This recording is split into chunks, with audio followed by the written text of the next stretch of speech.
evening, everyone, and welcome here under the lights to the Auto Club Speedways and place host to the season finale of the second season of the BackFire Sim Racing Cup Series. Tonight, after 100 laps in the Mobility Appraisal Services 250, we are crowning ourselves a champion. 4 drivers enter, only 1 can leave. Qualifying going on here, open qualifying. Seth Cole alongside of Scott Rankin, and a little bit of a shake-up here for these guys. They don't normally have open qualifying, but the season finale with the championship on the line is when they decide to do it.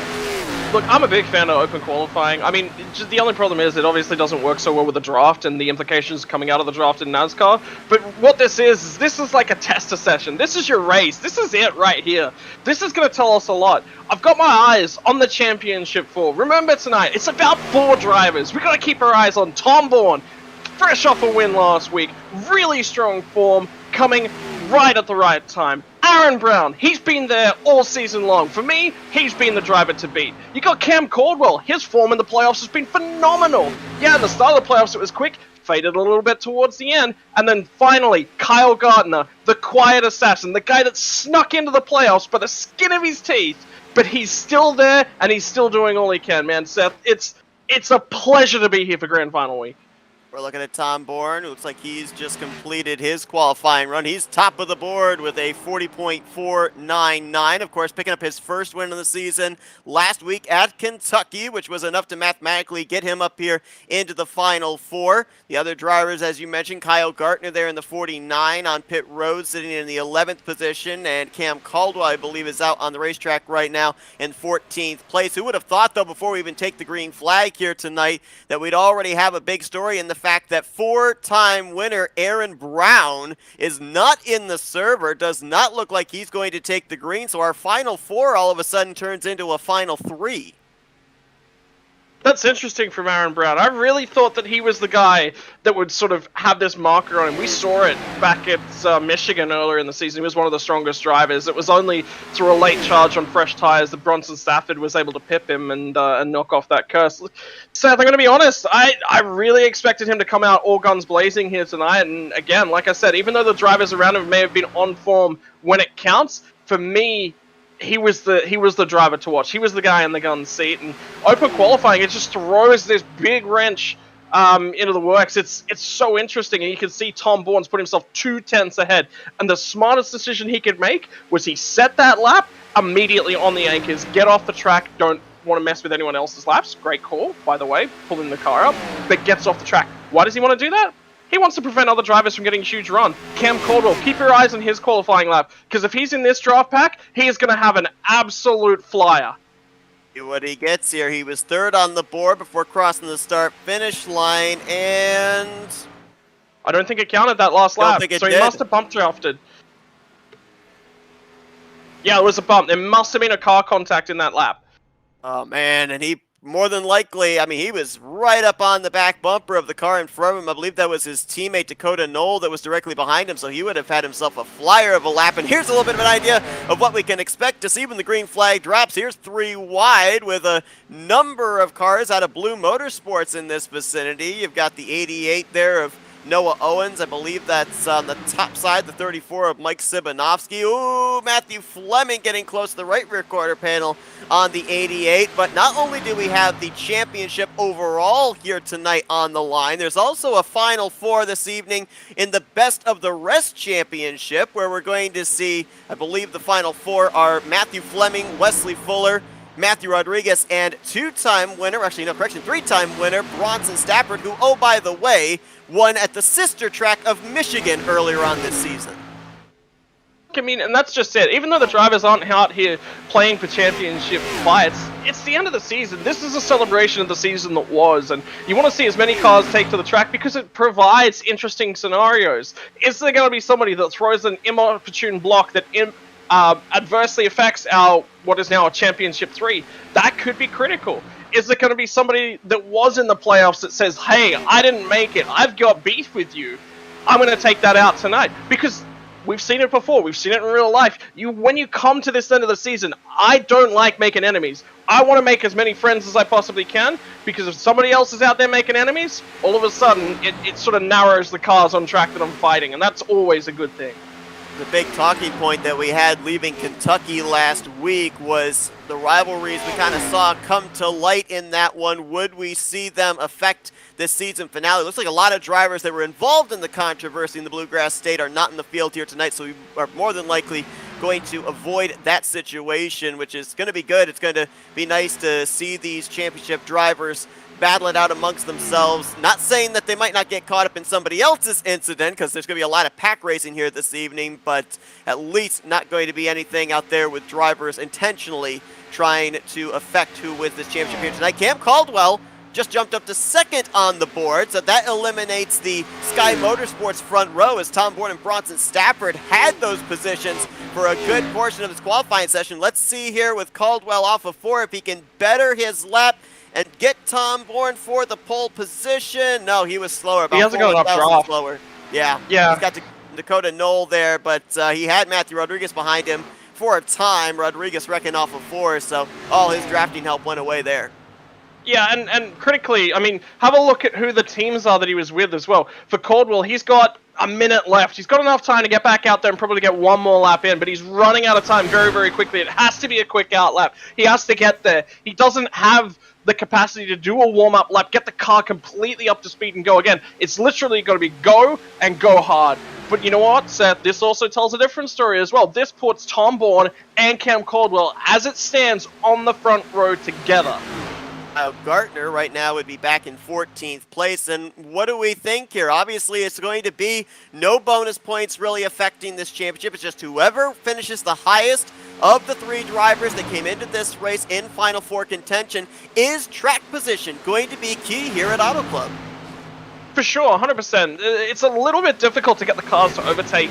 So a couple things that we noted from Michigan when we were out on the sister track here earlier in the season was, number 1, tires at the right time, very, very key. Number 2, gets really tight. If you're a car that's out in the lead, you want to keep the lead, especially you can probably give it up maybe lap 2, maybe lap 3 of the run, but you need to get it back by about lap 8 of the run, or else you're just never going to get that spot back. It's about grouping up. It's about teams working together. And when there are a couple teams that are going head-to-head at this stage of the season, you need all the support that you can get.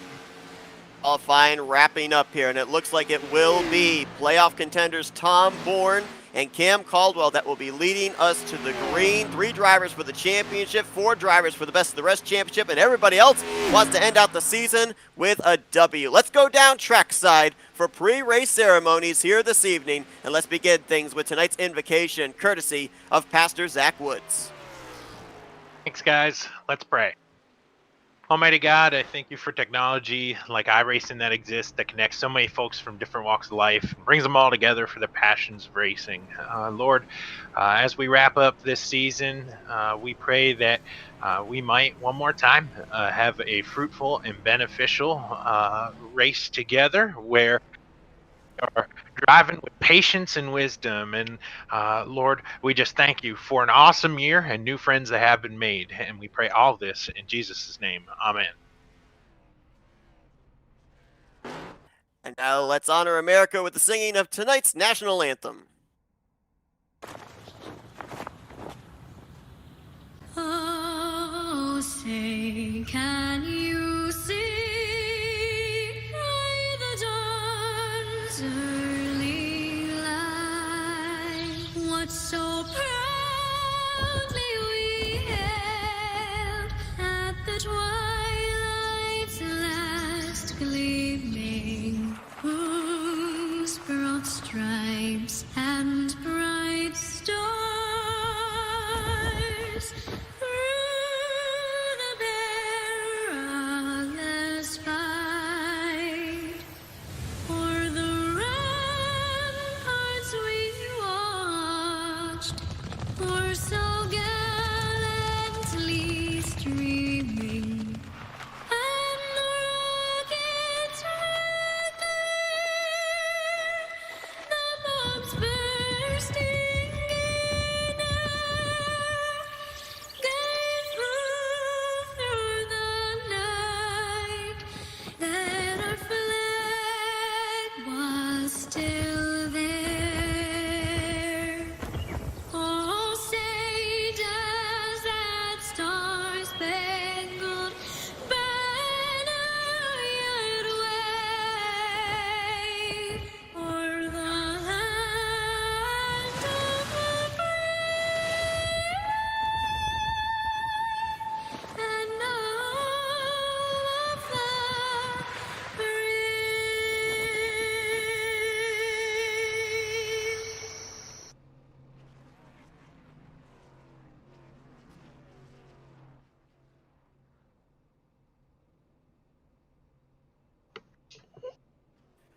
World getting themselves ready to grid up and roll off of pit road. 100 laps here tonight. Couple of things that we were briefed here during practice and we're observing during practice. Looks like a lot of drivers are going to be fighting for the shorter way around the racetrack, the inside line, at least early on in this race. But we saw you can get 2, 3, 4 cars to line up nose to tail right up against that outside wall. There is going to be a lot of multi-groove racing during the course of this event.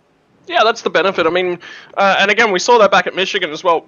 Guys picking their lines. I mean, the inside line, shortest way around the track, yeah, for sure, but it takes the highest tire load. What we see consistently with other cars right throughout the field is that's the way that things set themselves up. In terms of what's the way that it's going to work out here, I think the middle to top groove is probably going to be a preferred line. Very early on, you're going to see guys to try and dive to the bottom. They're looking to grab that track position that we were talking about earlier on. Remember, this field's a little bit shuffled than it normally would be. Guys didn't get to set their single qualifying laps. They may have been preparing in practice to run solo qualifying laps. They didn't get that opportunity. So you're going to see a little bit of a shuffling in this field. Could be an opportunity for a couple early cautions as things try and settle themselves down. You know, it seems like whenever we come to these 2-mile tracks, we're always talking about tire management. With the nighttime conditions, is that going to be as prevalent as it usually is? Or is it going to give these guys a little bit of a cushion to maybe be a little bit more aggressive and not have to worry as much about tire wear? Fractionally, Seth, to be perfectly honest with you. Tire wear is going to be the key factor. And keeping after those tires at the right moments. Remember Michigan, Stafford come down pit lane at green-white checkers, I think it was, and raced through about 8 cars to win on the last laps. That was a phenomenal drive. Keep your eyes on that tonight. Perfectly timing when to come for your last set of tires, when to come for any tires is going to be the key to this race. Let's get ready to crown ourselves a champion. Going to be a long road for these drivers here this evening. 250 miles in length. Bourne and Caldwell, the 2 drivers of the 3 battling for the championship, really close there through 1 and 2. They'll be side by side heading down the back straightaway. Yeah, this is critical. Remember what I said? Caldwell will want to snatch this lead away early. He wants to get out in front. He wants to clear out of that sport. He wants his tires working the way they should. Baron Brown was in the field here tonight. It would have been 4 drivers representing 4 different teams. Oh, Tom Bourne really loose there in the middle of 3 and 4. Gathers it back up in front of Dakota Knoll, but you saw how that stalled out the entire inside line. Tellier slots to second. Rodriguez looks to move around for 3rd place. Yeah, keep your eyes back in the pack. Bourne's going to pick that momentum back up again. Interestingly, Dakota Knoll stuck with him. Dakota said, hey, I trust you. You're in the championship playoffs. I want to get you back to the front. He could have abandoned him. He could have gone after his own race there, and he didn't. Oh! Owens come a mile down the track. Great save from the field. There, the onboard with Tom Bourne. His car getting loose there off of turn number 2. There is Noah Owens. I think that was, I believe, Josh Billiter that took the aggressive move nearly to the apron to be able to get around the 88 out shape. And now he's going way up the track there. Oh, of course, oh, big hit. Big hit for a couple of cars. Wesley Fuller, oh, there's more. Zach Woods, Patrick Mcquaid is in it. There's other cars piling in. That's Dave Modesbaugh in the 1. A couple of others in the infield grass. Mike Sibanovsky, I think, was collected up in this one. Nick Biddy in the 85 might have gotten a piece. Huge multi-car wreck here coming to complete the 2nd lap. Because Gardner was behind that. He didn't get the qualifying that he wanted. He's got damage to the nose set. That's not a good start. Not at all. Of course, these drivers do have one faster pair at their disposal, but you don't. If you're one of the championship competitors, you do not want to have to use that before you're even 5 laps into this lengthy race. Let's go back and see what happened off of turn 4. Really, this all kind of culminated from the Noah Owens incident off of turn 2, and then everybody just got stacked up. Yeah, that's basically it. Owens gets loose on the top side, comes down a mile. This is a tricky situation for Tom Bourne to be in because he's put himself in this situation. He gets loose on the bottom side. He checks up that whole lane. Owens sees an opportunity on the top side. He wants to hold in it. He wants to maintain as much momentum as possible, and he wants to keep going forward. He overdrives the corners just fractionally because of that, and that's what causes the issues. Have a look at all of Sky Motorsports. Is that the entire team on pit road? I believe it is. Bourne, Stafford, Tellier's Rodriguez all not. coming down. Wow, there's the hit. Wesley Fuller. And remember, Wesley Fuller is one of the drivers that's battling in that Best of the Rest championship. That's got faster pair written all over it for sure on his 35. So right now, advantage to Stafford, Rodriguez, and Fleming as far as the remaining 3 drivers of that battle.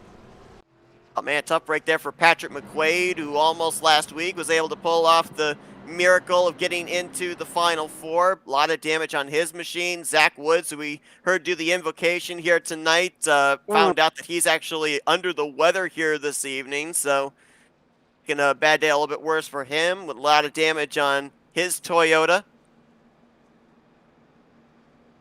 And it looks like only 2 of the Sky Motorsports cars came down pit road. Bronson Stafford and Tom Bourne. Now, Tom Bourne spent a little extra time on pit lane there. We saw the slide that he had there through the center of 1 and 2, and then he also got out of shape off of turn 2 the following lap. I didn't see him. There was no tires there. If that's what you're about to ask, Seth. There was no tires. It was just damage repair. So I was going to ask. I didn't see him make contact with anybody, so I'm wondering where that damage would have come from. Owens. It come from Owens. So Owens gets loose in the top of 1, comes down and collects Bourne. Bourne, all that track position that he had at the initial drop of the green flag, it's gone. He's back to the 18th position. I mentioned about Kyle Gartner getting a piece of the action. He did not come to pit lane. He'll be restarting in 9th, and Cam Caldwell, who's starting on the outside of the front row, is going to be the one to lead us back to green. As a matter of fact, it's going to be a Radius Racing front row here with his teammate Mike Tellier to the outside. Trey Whitehead, Matthew Rodriguez, and Dakota Knoll are going to complete the top 5 here. And you ever have one of those moments where you kind of have a eureka moment and then you realize that the obvious answer is staring you in the face? I looked back at our Final 4 coming into this race, and I looked back at the previous Auto Club event back in Season 1, which was actually 3rd on the race schedule back in the first season. Thought to myself, Kyle Gartner was the only driver that ran that race. Then I thought to myself, well, yeah, of course, Cam Caldwell, Tom Bourne, and Aaron Brown all are running their first full-time season. So anyway, with that little bit of trivia, Kyle Gartner in the previous Auto Club race did have a 6th place finish here. So keep an eye on him, because we've called him the consistent driver during the course of the season, even though he's the only one that hasn't found victory lane of the 4 drivers that came into this championship battle. And a lot of times, consistency can win you championships. And I look back at Kyle Gartner's car because I wasn't 100% sure. Turns out his front end looks like it's banged up. No, that's just the effect of the paint. You got to really get in there and go, oh no, he's actually not checked up at all. So he's actually got a clean car. This is a huge boon for him because he's a long way forward. I think Stafford's potentially pit to be back there and try and help open up some gaps for Tom Bourne and be a sort of a heads-up driver for him. So those guys are working together quite aggressively. Bronson Stafford trying to sweep at the 2-mile tracks here this season. Of course, winning his first race on the year at Michigan. Green flag back in the air on lap number 6. Let's see if that early caution is enough to settle these guys down, because we see this a lot of times at tracks like Auto Club, like Michigan, the super speedways, where the aggressive racing kicks up from the drop of the green flag. Sometimes it takes a yellow for the adrenaline rush to kind of settle down and get these drivers into a long race run. Yeah, potentially. I mean, right now you got to remember that this is what the seasons look like for these guys. It's early on. It's, it's tires coming up to temperature. It's all those sorts of things. Right now, Tom Bourne's just keeping himself alive, right? You've got a driver back here that's in the championship 4. This is a critical race for him. It's the only race where he's going to be able to make any ground whatsoever. It's frozen. It's whoever wins on track tonight out of those 3 drivers wins the championship. That's the scenario. Point standings from last week, that's all they were there for, was to get you into the championship 4. Now that you're here, it's race each other for a championship. Watching the battle for 3rd. That's where you got Mike Tellier, Brock Whitehead, Matthew Rodriguez, add TJ Roberts into the mix. If we go back to the numbers at Michigan, granted that was a daytime race as well, of the 3 competitors, Tom Bourne had the best finish there 3rd. Cam Caldwell wasn't too far behind in 6th, and Kyle Gartner completed the top 10 at the 10th position. So all 3 have pretty good numbers at the sister track. We'll see what they're going to be able to do here tonight with a championship on the line. And Trey Whitehead... Oh!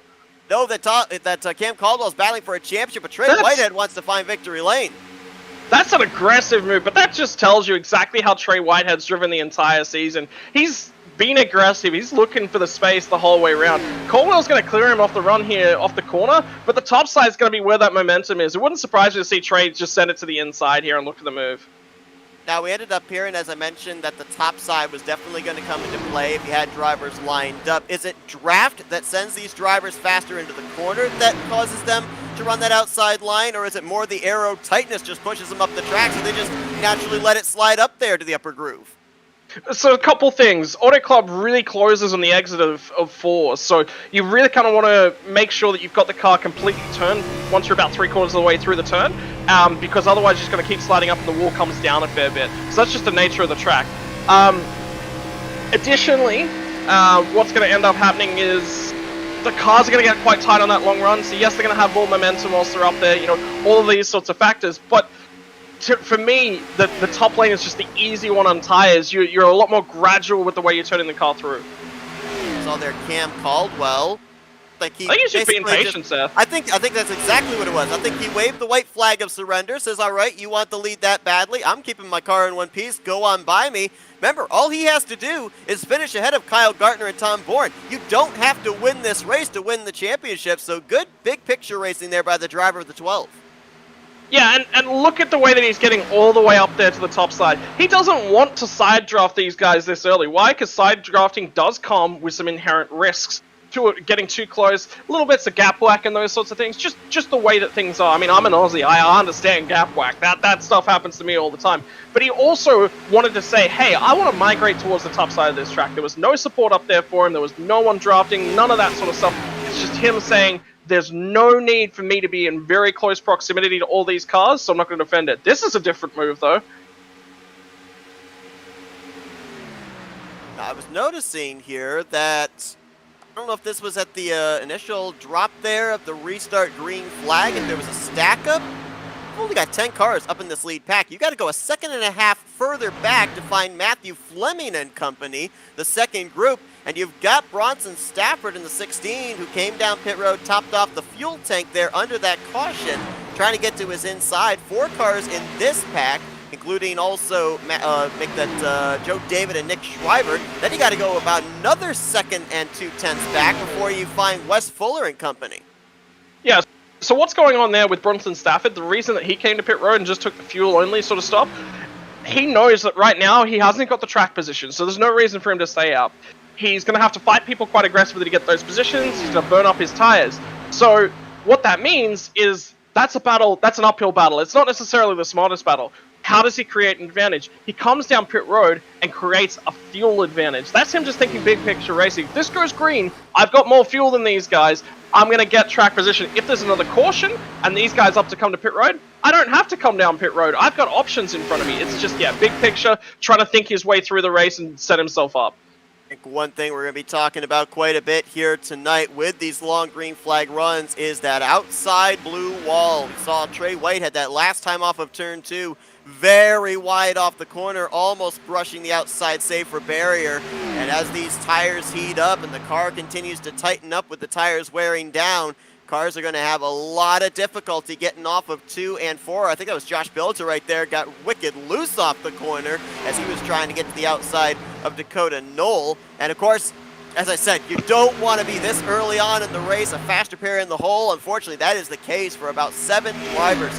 Wes Fuller, Patrick Mcquaid, Noah Owen, Zachary Woods, Gene Cato, David Modespaw. All those drivers had to take on a faster pair after that wreck we had coming to the completion of lap number 2 on to number 3. So right now, they're all just kind of back there in the last group in self-preservation mode, trying to keep their cars in one piece for the fight to the finish.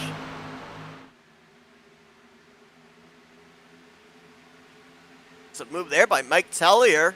Almost a little bit of a slide job there on Trey Whitehead. Whitehead going to cross him over. Caldwell up in this mix. I don't know if he's going to try and stick his nose in there or if he'll be just the disinterested third party at this point in time. But Tellier, Whitehead, these guys got nothing to lose. They want to end out the season with a checkered flag.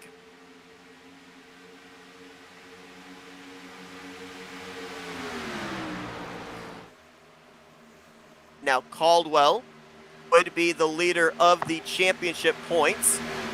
He is now going to actually go back to the front. Oh, Gardner right there, though, keeping him honest inside of the top 5 in that 49.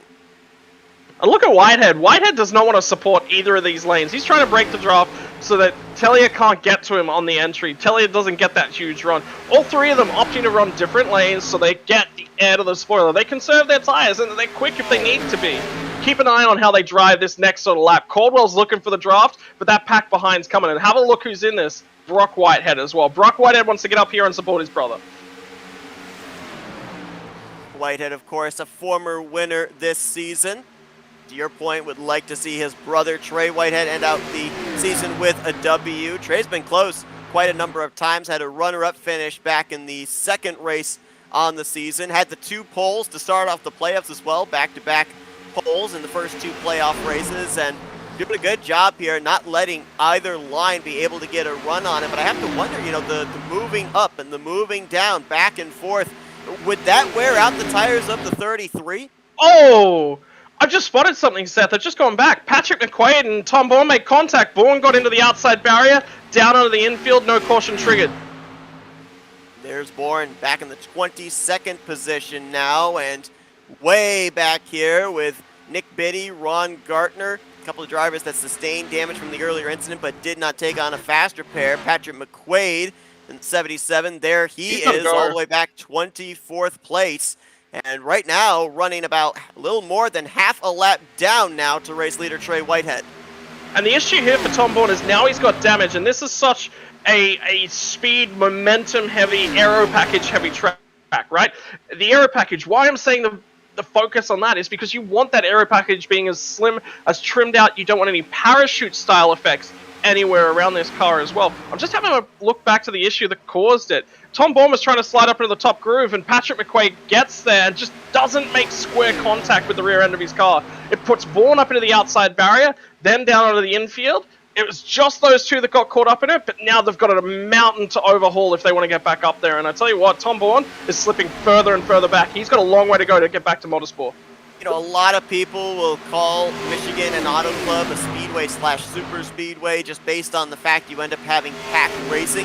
But I think that it may be even more difficult at an auto club than it would at Talladega to know if you're clear on somebody because of the 5 lanes that are available. Someone that might be 2 lanes down below you through the center of the corner could be right on your left rear quarter panel when you come off of turn number 2 or turn number 4.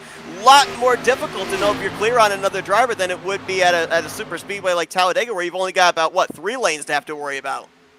And it's the difference in the lanes and how they work themselves around the track as well. Somewhere like Talladega's Daytona, these sorts of places, the super speedways, what happens is that the runs are dependent upon the draft. Here, they're not. Here, it's all about where you're running through the corner, why you're running through the corner, and you really have to drive the car. So it's a mix of the 2 skill sets of the shorter style courses and also the draft style lane choices. Bourne's really struggling with that car. Wouldn't surprise me to see him be the first car for a green flag stop. Get some fresh tires on. He needs that fast repair now. I don't think he's got a choice. His stop, he's going to have to take it. Taking out the incident of Tom Bourne out of the equation, one thing I was kind of thinking about coming into this race as well, Tom Bourne's got teammates that he's able to lean on for information. Bronson Stafford, Matthew Rodriguez, Mike Tellier, and Dakota Knoll can give teammate Cam Caldwell information and help him out. But Kyle Gartner's the lone Rebel racing machine here tonight. Chris Woodard, DJ Daniel, Christopher Lawrence not in the field. So does that give him a bit of a disadvantage in terms of being able to know any kind of strategy that he can pull off? Or did he have to maybe go out and find himself some unofficial teammates here tonight for some drivers to work with? Yeah, look, but at the same time, that means he's also flying under the radar. If he's not particularly working with a particular group of guys, then he looks as if he's isolated all the time, and that means people kind of discredit the guy quite aggressively. He does have Jeffrey Vickery in there racing with him, and Ron Gartner as well, which is his dad, and they enjoy racing together. And Jeffrey Vickery will be able to offer them some support and see what they can do as this race goes on, and Vickery and Gartner are actually running around together on the track. So look, it looks like those guys have crossed over the team stripes and started to work together to try and get the championship out of JKR and Rebel working together. Kind of interesting there, because I'm noticing that Jeffrey Vickery going back to his familiar-looking 21 that we saw him drive back in Season 1. We've seen him during the course of the season driving the 96 for JKR Motorsports, and as you mentioned, in the team room here tonight with Kyle Gartner. So two Chevrolets working together there on the top side.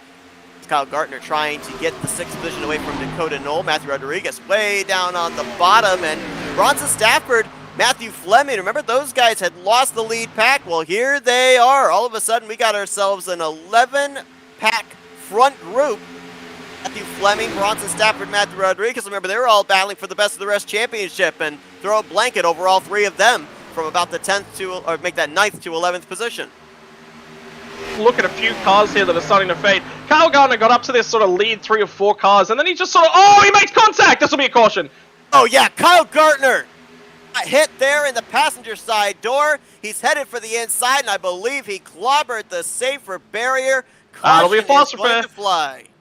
Yeah, and you could see that one coming. It was just Gardner got to his inside, got a little bit tight on the middle of the corner, just drifted up the track. That is exactly what Tom Bourne wanted to see. Cam Caldwell is the only one, I'm going to say, of our lead, of our Championship 3 that's going to make the end of this next lap with a fast repair still under his belt. So he's got a mulligan. He can race a lot more aggressively and look to control this one from the front now, Seth. Go back, take a look at what happened as second caution comes out. Gardner on the losing end of that exchange, and I just kind of got the feeling that latter half of the lead pack getting all wadded up there, that something was going to have to give, and man, that was a lot of damage sustained by the 31 of Brock Whitehead as well there. Saw the whole nose all crunched up. I believe that was actually Matthew Rodriguez going by there with a lot of damage on his Toyota Camry, so at least 3 cars sustaining some pretty extensive damage to their machines, and all were running at the time up inside of the top 10.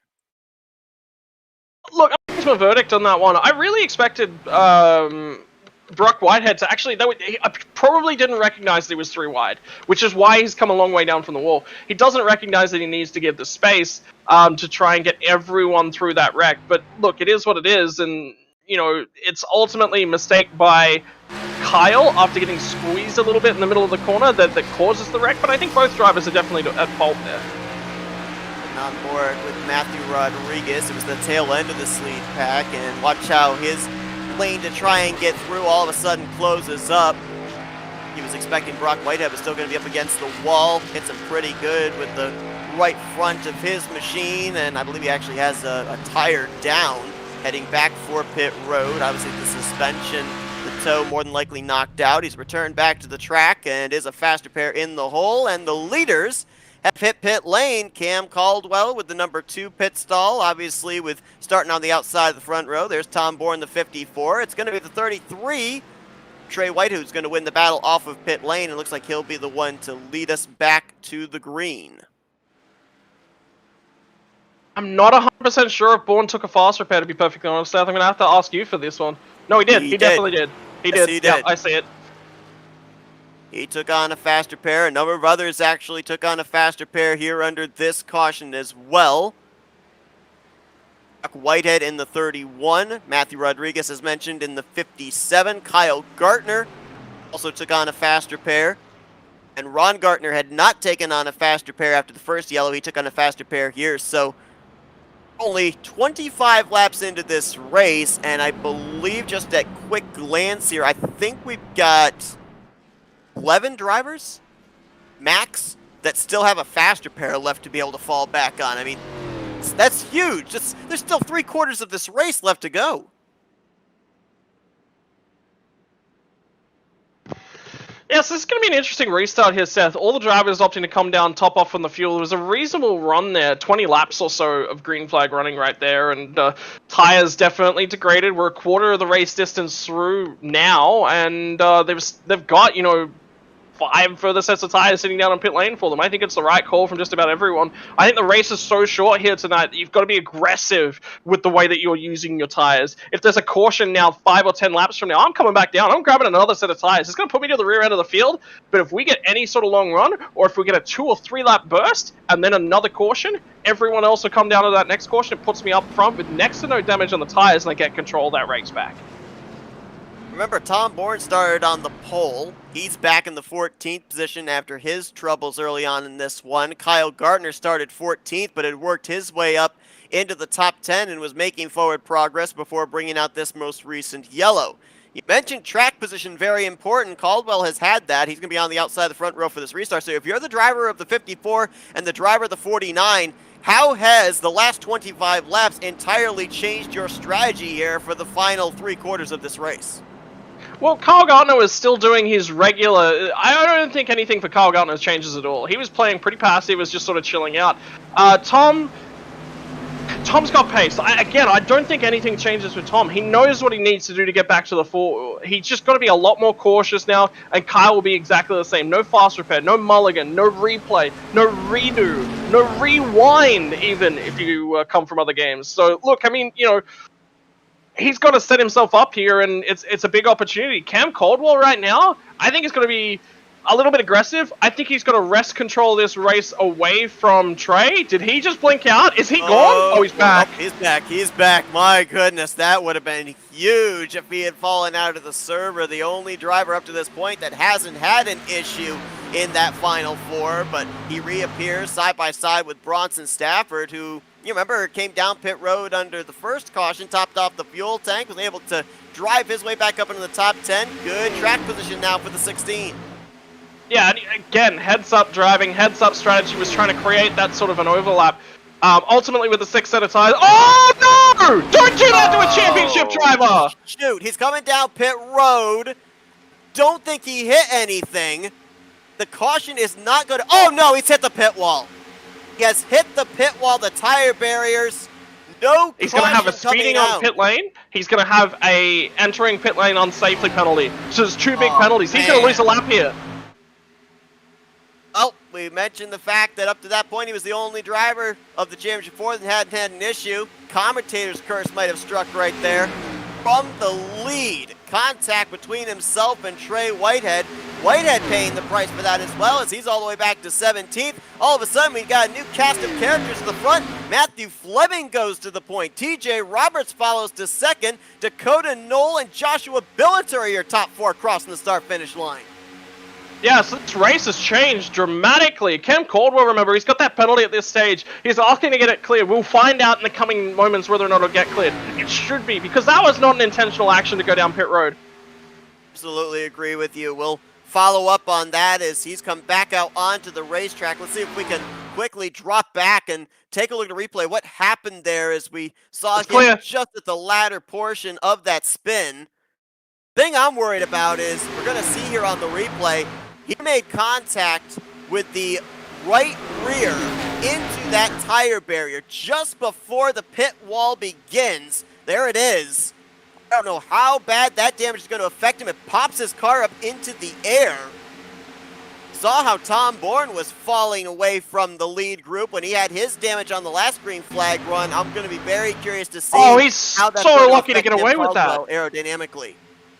That's a huge issue, Seth. That is a big issue, because ultimately he's caught the barrier side on. Yeah, sure, that's an issue, but he was so lucky to get the car back down on all 4 wheels, because ultimately when you've got one set of wheels off the ground like that, it's so difficult. That could be race over right there, because then he'd have to tow. He loses the lap. It's done. All of a sudden, this puts Tom Bourne up as the championship points leader, as he's currently in the 12th position. The big issue right now for Cam Caldwell is he's running 42.1s. He's a second off the pace of the race leaders.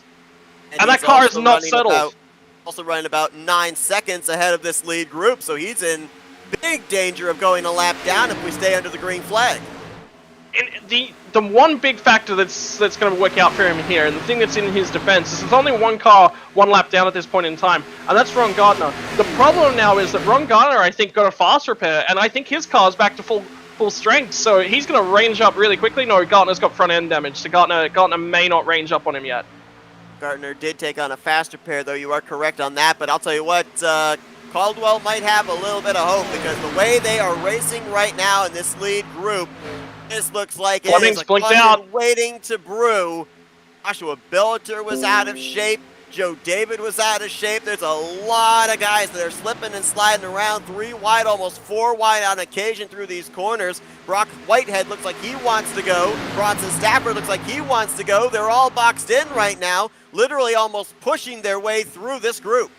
That's 3 wide up here. Bourne, I think, is just going to take the avoiding action. I think he's just going to bail out of this. He's going to be a lot more conservative. Now that his big issue, I think Caldwell was the driver that Tom needed to focus on. I don't think he set his sights tonight on fighting Kyle Gardner. If Kyle got himself up into things... Oh! Telly is almost around! Great save! Wow, you saw it right there, just on the right side of the screen. Wesley Oh! Fuller going to get hooked off the nose of Joe David, and that's going to bring out a caution. And that right there saves the life of Cam Caldwell. Fuller got on the brakes. I think he made a little contact with that inside safe repair with the nose of his machine, but it could have been a lot worse. It was Joe David that got him in the left rear quarter panel, spun him around, and to your point, definitely saves the bacon of one Cam Caldwell for the time being. Also need to update, you talked about a car that blinked out. Matthew Fleming, he is out of the server, has not returned back. And remember, he was one of the 4 drivers that was battling for the Best of the Rest championship. Oh my word, Seth. Oh my word. So it's Fleming, Fuller, Rodriguez, and Stafford. Let's talk about the point scenario for those guys. Wesley Fuller is leading them on 244 points. Sorry, it's Matthew Fleming on 244 points. 4 points back is Wesley Fuller on 240. Matthew Rodriguez, 226. So he's, what's that, 18 points back? And then Bronson Stafford, I believe, is all the way back on 183. But Stafford's had the most pace out of these guys in terms of the number of finishes. His average finishing position would be up in somewhere around the top 3. He's had 3 wins. He's had 1 further top 5. And then his other 3 finishes are in order of, as in his best finishes, 16th, 17th, and 19th. So ultimately, Stafford either wins or he's in around 20th, Seth. If I'm not mistaken, I do believe that the final 4 for the Best of the Rest is the same as the championship 4 would have been coming into tonight. If you made your way up into positions 17th through 20th, at the conclusion of last week's race at Kentucky, the points reset, and it was just whoever of those 4 finishes the highest gets the Best of the Rest championship. I cannot confirm or deny. I don't have information on that. I believe that is the case. I believe that is the case. At least that's the information I got from one of the Final 4 contenders, Matthew Rodriguez. So I'm assuming he would know. That's who I was literally about to go and ask. So look, that's it. So look, those guys, they've got an opportunity here, and they'll be heads down. They'll be focused on that, and that's their race. Stafford, like I said, has got the best speed out of those guys. So I think it's Stafford's probably to throw away, but at the same time, this race has already proven, the season so far has already proven that sometimes it's not down to speed, it's down to whoever can keep their car the cleanest, and I think the Best of the Rest championship certainly rewards that. Update on Cam Caldwell, as he's actually back down pit road again. He has not taken on his fast repair at this point in time. Matthew Fleming has returned back into the session. He is 2 laps down at this point in time. TJ Roberts going to inherit the lead as 13 drivers stayed out under this yellow. The rest of the drivers decided to come down pit lane, some to take on tires, some to top off the fuel tank. And I had to chuckle when I took a look at this 11 machine because he's, of course, sporting the throwback to the Intimidator, Dale Earnhardt Sr. He's got the GM logo, the GM Goodwrench logo on the hood. Now, he drives for a team called Get You Some Motorsports. The G for Get You Some and the M for Motorsports. So I thought that was actually a clever way of throwing it back to Dale Earnhardt Sr.'s Goodwrench scheme and also incorporating the team name into that as well. It's actually hilarious. That's a really good job. Oh man, that's phenomenal. I'm just having a look back at the wreck too. Wesley Fuller's actually gotten really lucky. He's pulled up the car millimeters from the wall. He made no contact with the inside barrier. So great getaway for him. He's gotten out of there probably quite lucky. Just had the drivers as well in the mid-pack. Because he had a fast repair already used. Yeah. Drivers in the mid-pack were just arguing about who's at fault there. Ultimately, it doesn't matter who's at fault. It just means that you got to keep your head up and you got to go, hey, maybe I made a mistake. Does it really matter who's at fault? What could I have done better to prevent that from turning into an accident? And ultimately, I've just had a look back at it. The drivers were saying, oh, there's no way that I come down, was what Wesley Fuller said. And the other drivers were saying, oh, maybe the other guy went up. What it actually is both drivers have moved from their lanes, and they've both moved towards the same bit of space. We've seen those wrecks right throughout the season. Racing Incident, play on, boys.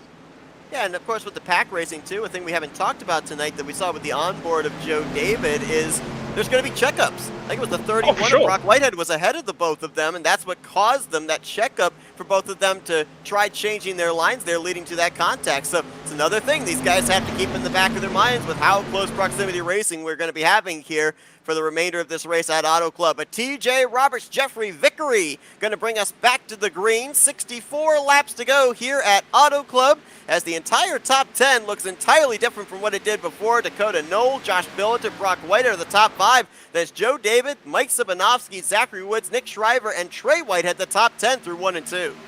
I tell you what, there's a fair few guys here that have come down for fresh tires, Seth. Remember what I said before? 6 sets of tires for 100 laps. That means it's a little bit under 20 laps per set of tires. There was a 10-lap run there.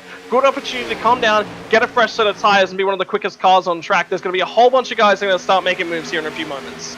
Here's the battle for the championship. Tom Bourne right down there on the white line, the inside. Kyle Gartner, the highest of the drivers that came down pit road, but he just topped off the fuel tank. Right now, he's in 13th place, 1 position ahead of Tom Bourne, and Cam Caldwell back in 22nd. So if the race ended now, your winner, your champion, would be Kyle Gartner, but still a long ways to go as Vickery trying to get the lead from TJ Roberts. Looked like he had to lift through the center of the corner, did the 11, and Vickery will clear for the top spot. Great job by Jeff Vickery. That's a really good drive, really good position gain there for him, and that's critical. But what I was saying, fresh air, get into that spoiler, get your air devices working as best as they possibly can. You're not fighting with the air around you to try and get the car to do what it normally should. These cars incredibly tight through the center of the corner in the draft, so... Billiter crossing down to the inside on Brock Whitehead. He's 3 wide with the 31 and the 10. Dakota Knoll up there on the top. Oh, close back there. Zach Woods and Joe David nearly making some contact. David almost up into the driver's side door of Sibanovsky. Woods going to be able to just barely clear across the nose of the 83. Very tight racing from about the 6th to 8th position. And the car on the inside line there is Nick Shriver in the 41 saying, all right, you guys all going to check up. I'll pass y'all. And there was a car, I think, actually up in the fence on the corner entry there, which I think was the 34 machine of Sibanovsky's. So Sibanovsky's dropped a whole host of positions. I think Tom Bourne here has grabbed tires, Seth. I think he's gone for the option of, I need some pace right now. I need to be able to cut my way through the pack. He lost next to no track position on that restart from before he pitted, and he's got fresh rubber underneath him. This was a really smart call from Bourne. Absolutely correct on that. The only driver that came down pit lane and did a fuel-only stop was the aforementioned Kyle Gartner. Bourne, Tellier, Owens, Nick Biddy, Stafford, Rodriguez behind him. They all took on fresh Goodyears. So he might be a bit of a sitting duck as you see Tom Bourne right down to the bottom of the racetrack again. There's a lot of cars up ahead of him, though, that he's going to have to deal with in his progress to the front. Look at him just cut his way through the track and the positions, though. Cam Caldwell, remember, he's got damage right now. He's hanging on to that fast repair. Look, it's a risk. It's a big, big risk to hang on to that thing, because if this goes green, there's nothing you can do. There is absolutely nothing you can do to improve your position whatsoever. Have a look at Bourne go! He's cutting through this field, though, now, Seth. And I think Kyle is starting to recognize no tires was the wrong call. I don't think he come down at that stage of the race for fuel only. Take it 3 wide there. I think that was Josh Billiter to the 25, Patrick Mcquaid to 77. Couldn't quite get the power. Here he comes. Though. Billiter was able to throw the block on him down the back straightaway. Now he'll try the top. This is a problem. There's a car in the infield as well. In the infield. That's the 21. It's Vickery. Oh, caution. That he was down on the infield. The infield grass. Nice save. Not sure what happened with him. He was up inside of the top 5. We know we see him doing some landscaping through the infield. Well, I was just about to say, Seth, keep your eyes out this summer for Chevrolet's new rallycross car. Yeah, exactly. Look pretty good. Look pretty steady there. They're testing out. Is that a testament to the car or the driver? I was about to say that I think they're testing out packages, and I don't know about you, but I'm not sure a NASCAR package makes for a great rallycross car. Oh my God, for Tom Bourne. Whitehead at the 33 machine. Trey nearly got loose and kicked into the outside wall right above him. That was a scary moment. Trey Whitehead is kind of given the championship drivers a little bit of nervousness. Had the contact earlier with Cam Caldwell. Nearly makes contact there with Tom Bourne. It's the first tire, Seth. And he's going to take it 3 wide with TJ Roberts and Dakota Knoll.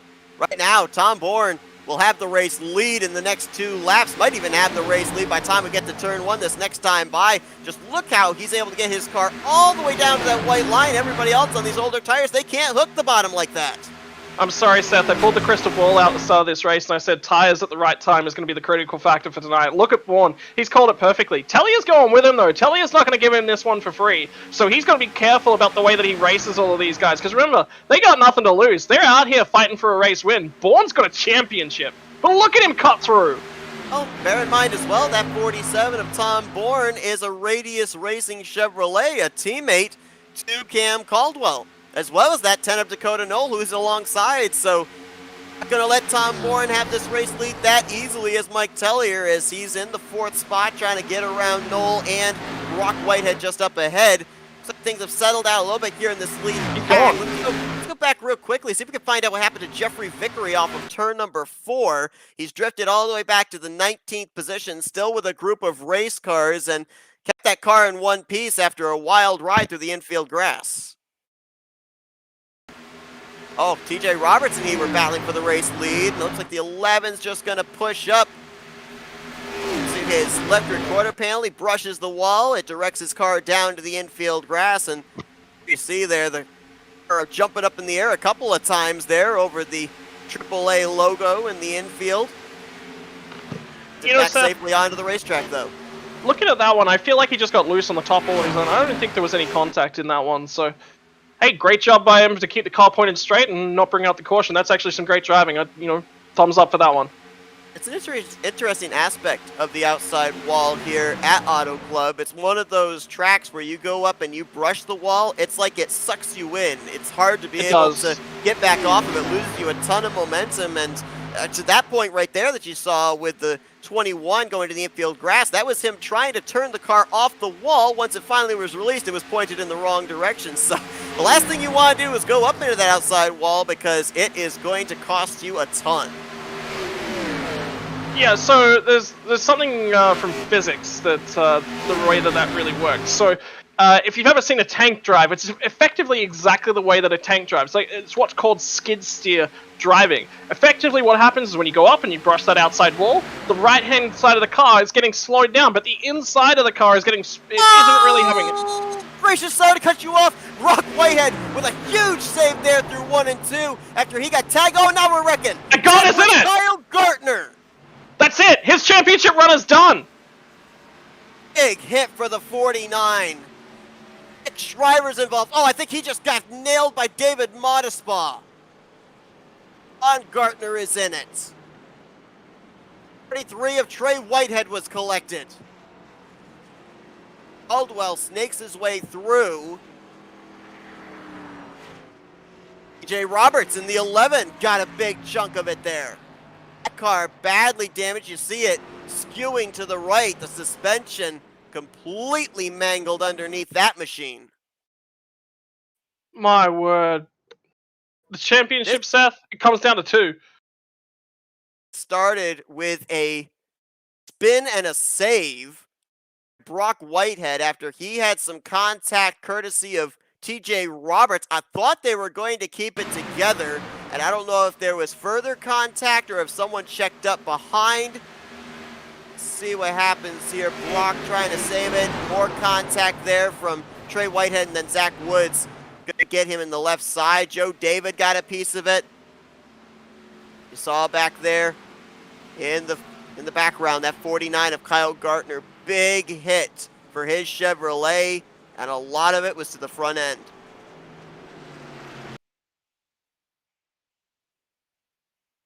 My word. What a wreck right in front of the pack too, Seth. That's going to take a lot of cars out of contention here. Not just, obviously, the championship.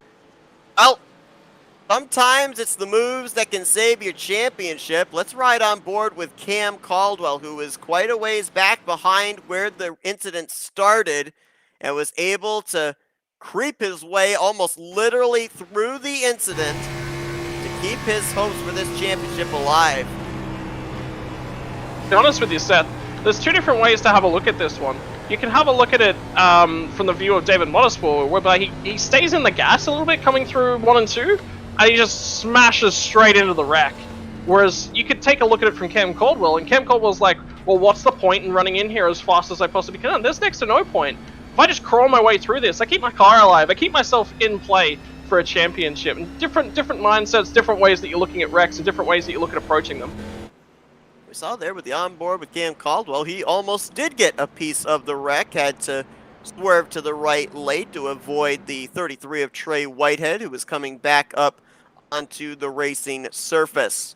Several He still drivers hasn't down taken a pit faster road. pair from Cam Caldwell either. That car is still banged up. That's interesting. That's a very interesting call. Brock because- Whitehead is massively damaged at the front end of this field. See the back end right there on the right side of your screen, completely missing on his car. Nick Shriver is in the garage area. Kyle Gartner on pit road. A lot of damage repair going on for the 49. He's already a lap down. He'll probably lose a couple He's more done. before all is said and He's done. Yep, done.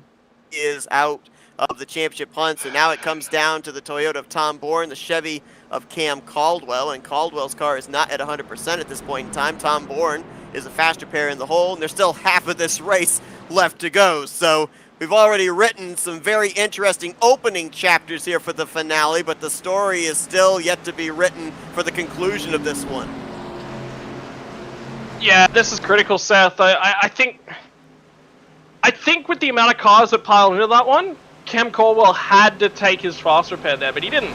Because he wants to keep it in the back pocket. He doesn't feel the field's done. The field is starting to spread out in terms of who's got a car left over, and as Tom Bourne leads us back to green, I think this one is now in the hands of Bourne to throw away.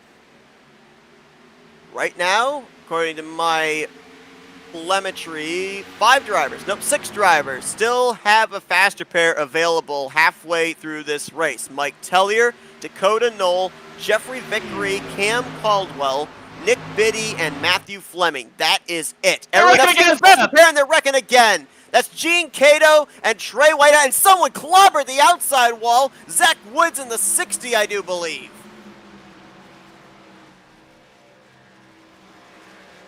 Caution flies. We didn't even get half a green flag lap done that time. A big hit. Zach Woods in the 60 car. And this started with the 33 and the 2, and I'm almost wondering if this had something to do with slower cars with damage holding up some faster machines. Gene Cato was up inside of the top 10, had a little bit of damage from that I last think Cato just gets a caution. fraction loose. I'm just looking back at it. Cato looks pretty clean, to be perfectly honest with you. Oh, I think the car in front of him got out of shape. No, Think no. That was Vickery. Yeah, and I think he moves low. Reaction to the 21 shifting up the track, and the 33 was to his left rear quarter panel. It's a difficult one because I don't know why Vickery's like moving up the track aggressively like that. Vickery had inches, maybe an inch, to slide his car through there, and he does. Which is, you can say that's great driving, but at the same time, that's the sort of driving that's led to these last couple wrecks, is drivers looking for those inches of space in an early phase of this race. If you give everyone just that little bit more space before you cut through to a higher side like that, everyone gets through that. Because you're getting so aggressive, that's what's caused the wreck. Yeah, sure, Cato cuts low, but Cato's, he's got his eyes full of a car that's just going left to right on him. And I incorrectly called the car into the outside wall. It was not Zach Woods. It was actually Ron Gartner in the 39. He's going to get loose here, up across the nose of TJ Roberts. Woods does Catches get the involved, apron. but it's the 39 who is the back end of the car up and into the air on the back straightaway. That's disappointing. That's disappointing for Ron. He's been getting steadily better. I mean, this is a guy that is still, newish to iRacing, and look, it's tough. It is definitely tough. Some friends of mine actually race Bandoleros out there in the States, which is a smaller, it's a junior styled stock car. And she's had a crack at coming over to iRacing, and she struggles to keep the car pointed in the right direction. It's a completely and utterly different set of skills. You've got to learn how to control all those horses that are strapped to the front end of the car underneath your hood. So it's a difficult thing. It's not just cut and dry, point it this way, keep your foot in the gas. It's not that simple. You've got to turn the car. You've got to feel the transition of weight around the car. And for guys that haven't been doing this most of their lives, particularly older, like I said, Ron Gartner being Kyle Gartner's father, he's got Kyle there to lean on and certainly to learn things from, but there's a lot of things about feeling how the weight of the car transitions, feeling when you should get back to the gas, reaction time, all of these different sorts of things. And when you're learning as a driver, you just don't have those reactions. It's recommended you start in some lower tier cars. The Cup cars are quite a planted car, particularly when you look at and you compare them to the Xfinity machines. But ultimately, if you want to get into stock car racing, probably the best starting point is either Silver Crowns or it's the trucks. Are probably the best ways to get into stock car racing. Have pushed the number 1 of David Modespaw back to the garage area. Modespaw's best finish this season was an 11th place run, and that was back at Talladega Super Speedway. He'll finish 24th here tonight. We already mentioned Nick Shriver out of the race, and this caution, it's Matthew Fleming back on the lead lap. Remember when he fell out of server, he was up inside of the top 5, so we know he's got himself some good speed. We'll see if with the second half of this race he can get himself back up to the front. Tom Bourne, though, I think the strategy now with being a fast pair in the hole, he's up at the front, stay ahead of all this chaos back behind him.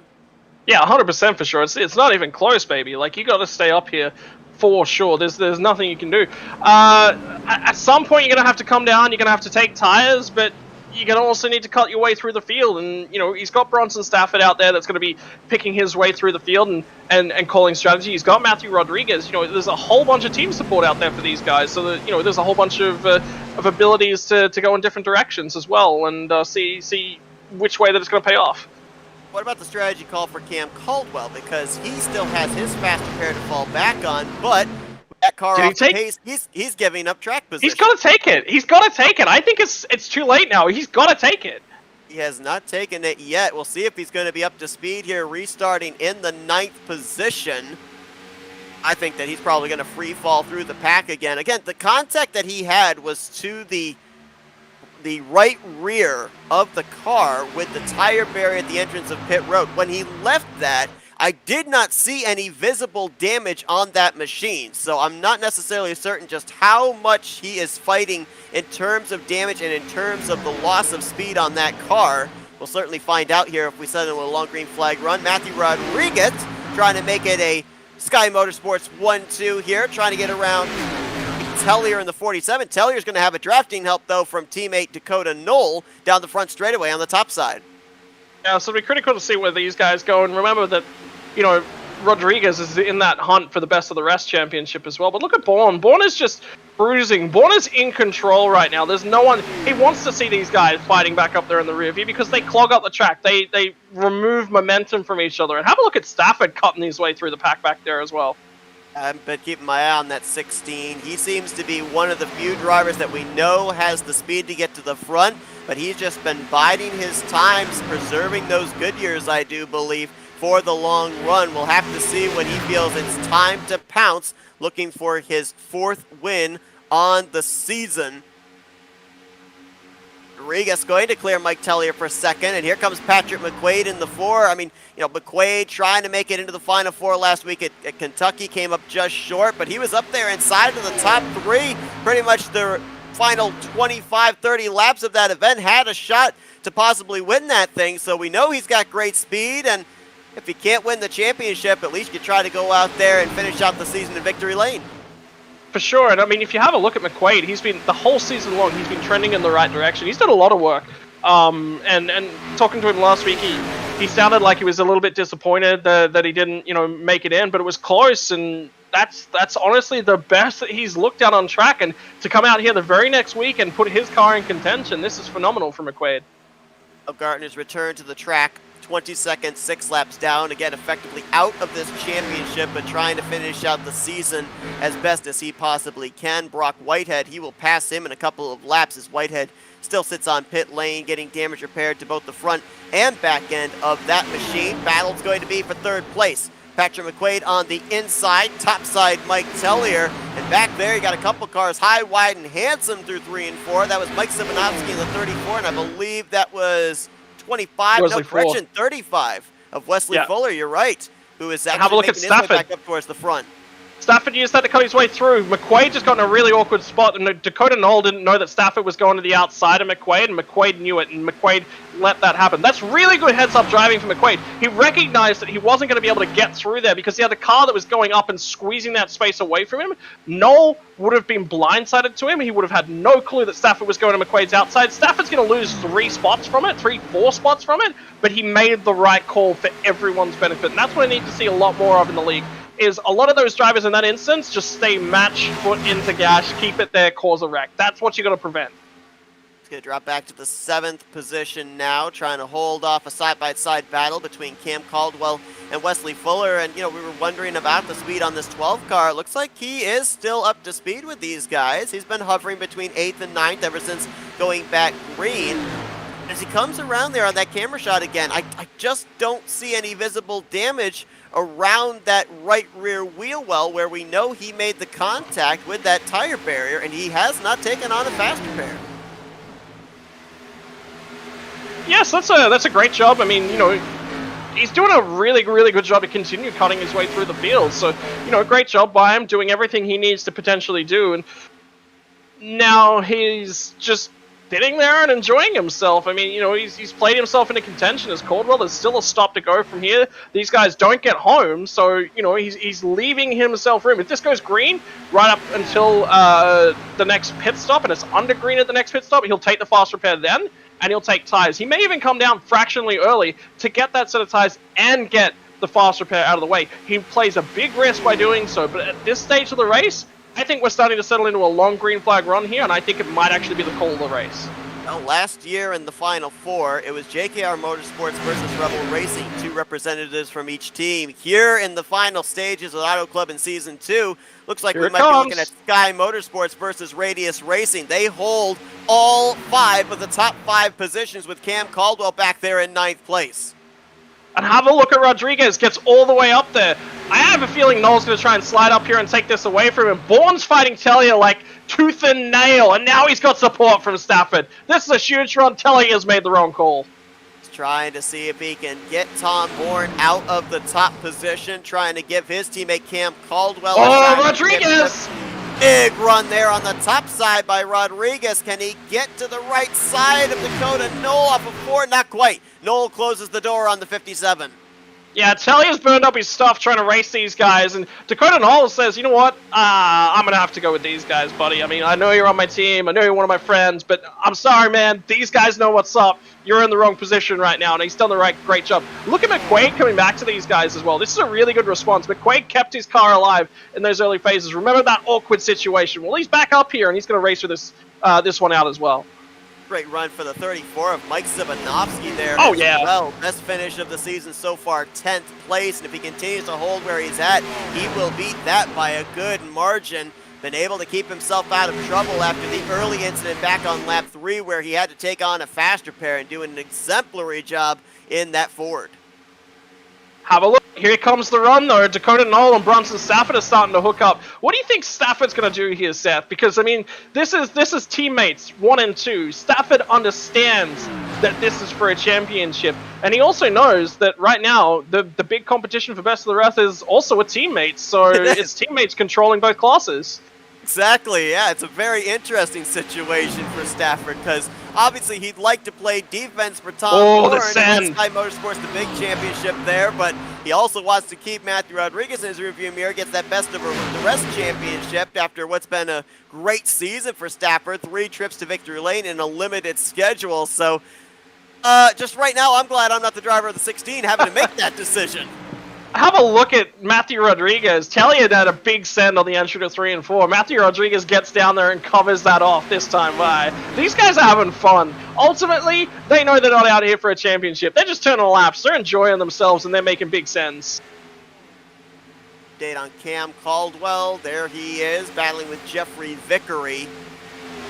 Again, we don't really know what the extent of the damage is on the 12 car. Don't know if it's affecting his speed at this point in time, but if he does have damage and he's running in the 10th position, should Tom Bourne be worried when Caldwell finally does take on his faster pair? the early phases of the race, right? Before all this fast repair business, before all the caution hoodoo started to play itself out. In that phase of the race, Cam Caldwell controlled the race. This time, however, he doesn't have the fresh air to work his way back up there. He's going to have to do it from dirty air. And ultimately, for me, Cam Caldwell's been one of those guys that's really, really good at leading from the front when he's at the front, but he's struggled to make inroads when he hasn't got the lead. So, in terms of a season, I don't know, it's a difficult call to make. He's doing a great job with the damage and the situation that he's got in front of him. He's actually driving way over and above where I expected him to be at this phase of the race. How that trends, I really don't know. And to be perfectly honest, Tom Bourne, if he's looking in his rearview mirror right now, he's doing the wrong thing. I think he's going to keep his eyes forward and keep racing what he needs to race. Prepare himself for that final run in the best way he can. Bronson Stafford taking a peek to the inside. Ooh, I think Tom, I don't know if he lifted there off the corner, thinking that he was going to get the wall, got a little tight, but Bronson Stafford got a nice exit out of the second corner. He's going to have half a car length on Bourne going through 3 and 4. He might be able to slide up in front of him. I think he's got him cleared off of 4, and he does. He does, but Bourne's got the run from the higher lane. Bourne says, you know what? I'm happy to push you. Let's go hard and as fast as we can. And this is going to be an interesting sight as well. This here from Tom Bourne, this is him lapping Kyle Gardner up ahead of him as well. So, and this is, Kyle Gardner effectively being put way out of the championship like you wouldn't believe. So this will be a sign of relief for Tom Bourne. Kyle Gardner, as you mentioned, just up ahead. Caldwell, quite a number of cars behind, so the situation looks good for Tom Bourne. About to complete the 19th lap of this run. We're closing in on this being the longest green flag run up to this point in time, and so let's address the possibility of pit road playing a factor into the outcome of this race. Dakota Knoll just scraped the outside barrier. You see those sparks? Did indeed. Yeah, I saw him really sliding up there. Didn't know if he was going to get the wall or not. Does a tap like that affect the car for the remainder of the run, or is it just kind of fractionally a spark show and that's it? Yeah, so it's not just as simple as it just being a spark show and that's it. It is definitely going to affect the car. I mean, you've definitely put damage on it. There is a pocket of air around there that needs to move over the car in a specific manner, not only to generate grip, but to ensure that the air flows over the car smoothly whenever you've got an imperfect surface like that. That's the problem with modern day cars, is you put any sort of contact on them, the cars don't work as well, and with how advanced aerodynamics, in particular aero flow over the car to not create pocket style and parachute style surfaces, it's critical to keep that air flowing cleanly. So Noel's potentially going to back it down here. He's been running in everyone's drives for a long period of time, and to be perfectly honest, the race is starting to spread out for him. He just needs to be patient, and instead of trying to race these guys, I think he's just got to keep his car in it. You got a 3-car pack. Jeffrey Vickery all by himself. Another 3 cars that aren't really in a close pack, but they're in the same neighborhood. Wes Fuller, Cam Caldwell, and Mike Sivanovsky there in your top 10. We're looking at the battle that was for 4th place. Matthew Rodriguez got alongside of Mike Tellier. I know you saw some more sparks there again. I think the 10 of Dakota Knoll might have brushed the outside wall once more off of 4. Yeah, that's what it looks like. Yeah, he did, for sure. He was right up there against that safer barrier. Definitely made contact with it again. And the tough part for Dakota Knoll is once it happens once, you really have to alter your driving behavior to prevent it from happening again. He's not making those alterations at this point. He's focused on keeping up with these guys, and that is going to be his downfall. So pit road could play a factor into the outcome of this race. Still 30 laps to go. Caldwell's going to come soon. If you're Tom Bourne, if you're Cam Caldwell, I mean, this is the money stop that might win you this championship. Last thing you want to do at this point in time, you've come so far in this race, you've got some different varying strategies, circumstances have been entirely different for the both of you during the first 3 quarters of this race. The last thing you want to do, get hit with a speeding penalty or a pit road mistake. How difficult is it going to be for these drivers to get onto pit lane?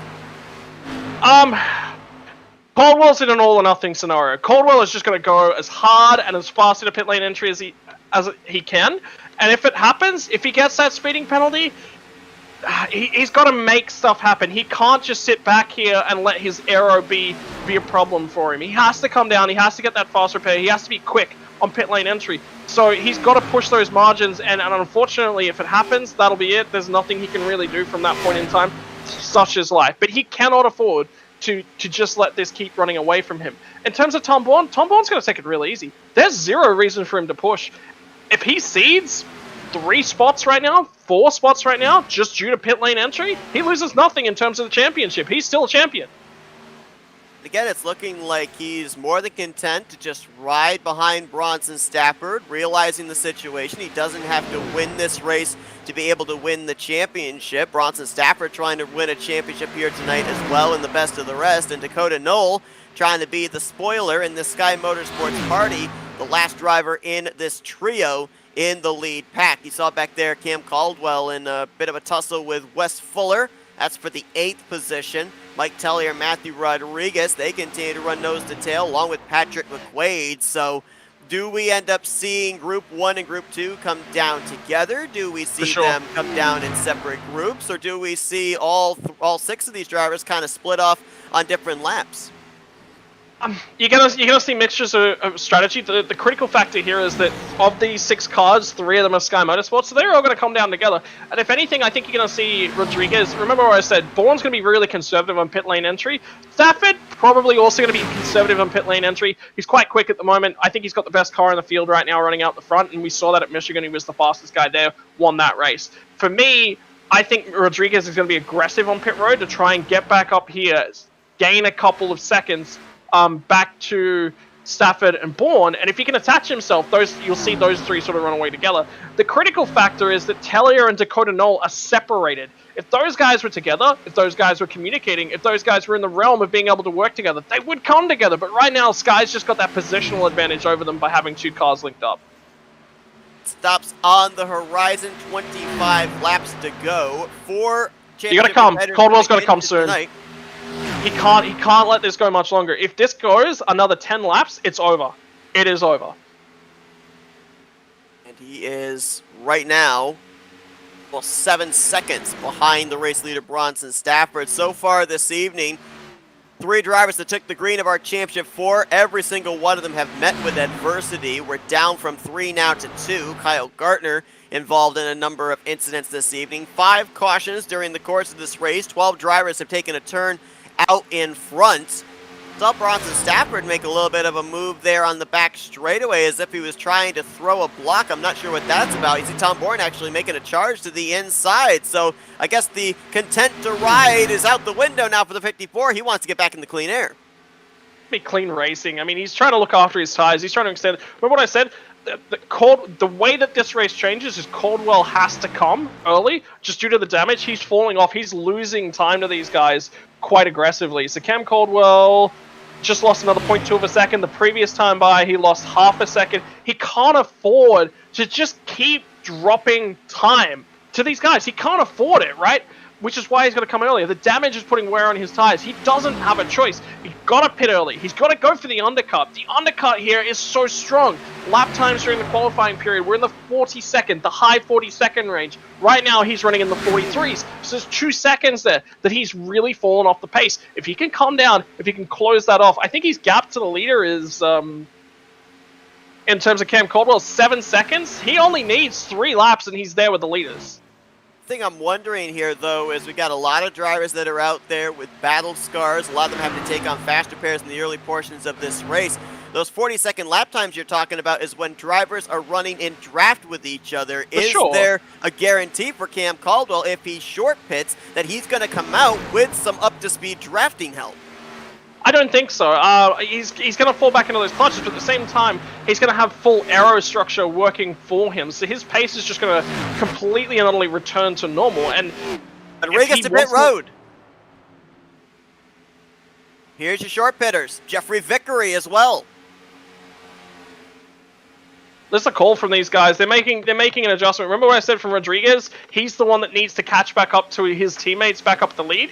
This is a move from Rodriguez whereby he's going for the overall win. Additionally, this could also be him covering for Tom Bourne. If he undercuts right now and he comes in early and Cam Caldwell's undercut now doesn't work because he's going to have to fight through Rodriguez. Joshua Billiter and TJ Roberts also hit pit lane. Looks like Stafford might be coming this time as he's very low there through 3 and 4. Nope, instead just decided to run a much lower line through the last couple of corners and actually gapped Tom Bourne by about another half car. Like Patrick McQuaid, though, in the 77 is going to duck onto pit road this time. Also, Wes Fuller in the 35. Yeah, and he's got one of the Whiteheads. Trey Whitehead is now grouped up with Cam Caldwell. I'll see if those two are going to work together to try and get something back for them. Whitehead's just got so much pace compared to Caldwell. Caldwell is going to lose spots and just keep falling like a rock here. You see Whitehead, well, going to actually tuck back in line behind the 12. Also had, I believe it was Matthew Trey just said he's coming to pit road. That's why. There you go. And Caldwell running high, so he's going to stay out again. So is Caldwell basically putting all his eggs in one basket now and hoping for a caution? But Tom Bourne's in that basket. Like, you've got to do something to win the race. So we're waiting, it looks like, on 6 drivers to come to pit road at this point in time. To be okay, so the way that I look at this, right, is that in Cam Caldwell's shoes, he's losing time to the race leaders. He just lost 0.7 of a second, so he's getting close to a second a lap to the leaders. He can't wait for them to pit. He cannot. He's the one that's struggling. If this continues to green flag out, he just runs further and further adrift. If everyone else undercuts him, the only way is if we get a caution. That is the only way, and the cars on the track right now, Seth, are so spread out, you are praying for a miracle. And I don't even think Zachary Woods is capable of pulling this one off.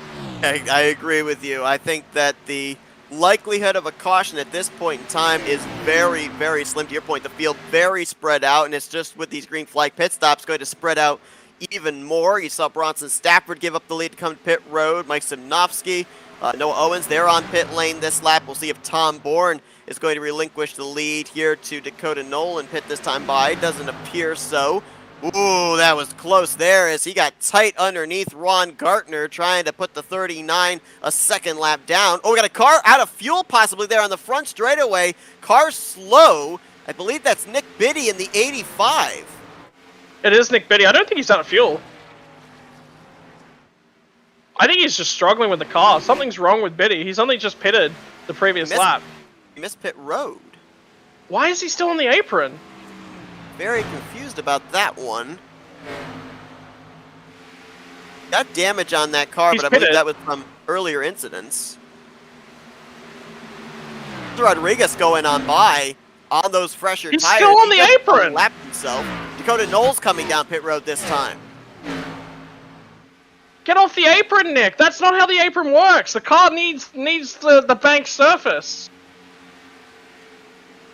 Matthew Fleming, a tough night for him. In the front of the pack at one point, actually was in the lead at one point, had connection problems. Nick Biddy missed pit lane. That's what it was. He missed pit lane. It might possibly have been. Get off the apron, though. Whenever that happens, stay to the bottom end of the track, but get back up on the track. The car needs that track surface. Tom Bourne hit pit road in front of Dakota Knoll. Now it's Radius Racing 1-2, Mike Tellier and Cam Caldwell. This is suicide. This could be considered a Hail Mary shot, but I just don't see this being a successful one for the 12 machine. Because by the time Tom Bourne comes out, I don't think Bourne's going to lose a lap here. Tellier's going to come out right. So when Bourne comes back out of the pits, Tellier's going to be behind him, so he doesn't lose a lap. So even if a caution flies now, Bourne still regains the race lead. And there's only 16 laps left of the race. This is going to be fun. Okay, hang on. Alternative strategy. What if Caldwell can go to the end? I don't see how that's possible. Tellier's coming in. 36 I mean, laps on this run, another 16 to go. I just don't see it. Me neither. The fact that right now he's got 25, now 23, now 22 seconds over Bronson Stafford and Matthew Rodriguez. I mean, they're going to reel him in before this thing is over. If the scenario was 5 to go, then yeah, I would definitely 100%. say he's got a shot. But there's just too many laps for that kind of a strategy to work out right now. And he needs everyone to work with him. He's so slow. Look at Noah Owens just run away from him. you got to feel for Cam Caldwell in this situation, but he's coming up here, right? He's coming up. He's thrown it. It's done. It's over, Seth. It's over. It is definitely at this point in time, unless he's able to get himself a caution and maybe get back up there to Tom Bourne. There's just no way Cam Caldwell can get himself back into this championship picture. Matthew Rodriguez did the short pit strategy. It's going to cycle him to second place behind Bronson Stafford. The exchange for the unofficial third took place about 2.5 laps ago. Matthew Rodriguez trying to keep within range of the 16. Remember, those two are battling for the best of the rest championship, but Stafford, since then, has been able to open up about 3 car lengths back to that number 57. Caldwell to pit lane, dropping outside of the top 5. Mcquaid moves up to 3rd, Vickery up to 4th, and might be too early to say, but it's certainly looking like champion Tom Bourne going to move up into 5th place. He waited too long. Remember, so in a situation like this, remember what I said. What are the critical factors that are going to be affecting your pit stop in this instance, Seth? For me, what's happening here is that Cam Caldwell had the worst car, which means that you don't want to opt for the long run. In that situation, when you've got the worst car, and we see this all the time in Formula 1, the undercut is primarily because it's so difficult to overtake. In Auto Club, in NASCAR, it's a lot different. You can actually make those overtakes. But ultimately, when you've got the worst car and you don't have the tire under you, you need to come to pit road early and make it up with the undercut. Ultimately, in this situation, he's now taken on the fast repair that he should have had 10 laps ago. He would have made it to the end. He would have actually forced Tom Bourne to cover him off, and that would have put a little bit of nerves in Tom Bourne. You've got to make something happen. For me, he's just sat that back there and waited for the race to happen, and nothing's happened. He's gone, well, guess I lost the championship here. That's not how you win a championship. It's a different driving style in a playoff style situation, and I don't think he's adapted to the race circumstances. And here's the thing, if we use Matthew Rodriguez as a template, one of the first to pit lane, he was battling at the time back around the 4th, 5th position with 4 seconds off of Stafford. Yeah. And then all of a sudden he's up there battling for the race lead when everything cycles around. Tom Bourne lost a couple of spots there on that pit road cycle, and I believe he's fine with that. Caldwell was running where? About 8th, 9th position? He could have very easily jumped those 4 spots necessary and been up there with Tom Bourne in these final laps. Bourne doesn't care. The benefit for Bourne here is that there's a whole bunch of drafting support just up the road from him, and they're getting pulled along. So he gets that mix of really good fresh air, but at the same time still getting that draft support because he's not right underneath the rear bumpers. So the air's settled down a little bit. He's still getting good air, but getting good runs off the turns. Now his tire advantage is really starting to play his way. The guys that are ahead of him pit very, very early on, so their tires have fallen off. Now this is the downside of the undercut strategy, is that this is the section of the race where they start to lose out. But the thing was, in terms of Cam Caldwell, because of the damage, you take the damage out of the equation, I think he's probably made a good call, a reasonable call, and he's attempted to win it this way. The problem is he needs to run every lap perfect and everything else that's going on. But because he had the damaged car, he couldn't play for track position before the pit stop, and that was crucial. Oh, Bourne, don't do it, buddy. Just breathe. Just breathe. He's going to go to the side Dakota Knoll, following in the tire tracks of Vickery. All of a sudden, we've got ourselves a pack here. Second place back to the 6th position. Matthew Rodriguez has been reeled in by Mcquaid and Vickery. They brought Dakota Knoll and Tom Bourne into the vicinity. Oh, We're going to go 3 wide here off of turn number 2. Well, Cam Caldwell's hope for a caution may not be over if these guys start getting really racy.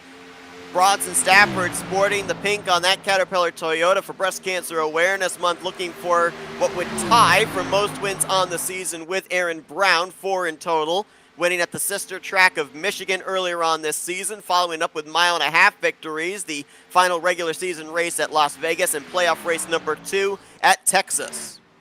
Rodriguez got the fence then, so he's going to be now down a little bit, but he was doing that to conserve it. He was racing Bronson Stafford for the Best of the Rest championship. He's thrown his dice, he's rolled them, and Stafford has the better tires now, and Stafford's completely run away with this one.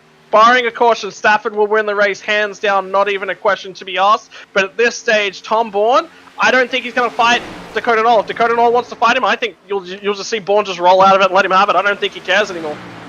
Both of these drivers came down pit road together, the 54 and the 10, one behind the other. So they are both on the same sequence of laps on their tires. Matthew Rodriguez, who did the short pit strategy. Looks like he might be paying the price for it. Those good years wearing down quite a bit. Patrick McQuaid Rolled the dice. took a peek there for the 4th spot. Jeffrey Vickery. Yeah, exactly. You know, this is, in my opinion, this is the strategy Cam Caldwell should have done. It might not have worked out, but it was the best shot that he had. Yeah. Here's probably the best metaphor that I can see for it, right? We said that Matthew Rodriguez rolled the dice. It's like Cam Caldwell was handed a set of dice at the is it called craps table? Craps table, And he's just hung onto them. And he's just walked away from the table. There's a car stopped on the backstretch. It was Gene Cotto, and he's now towed.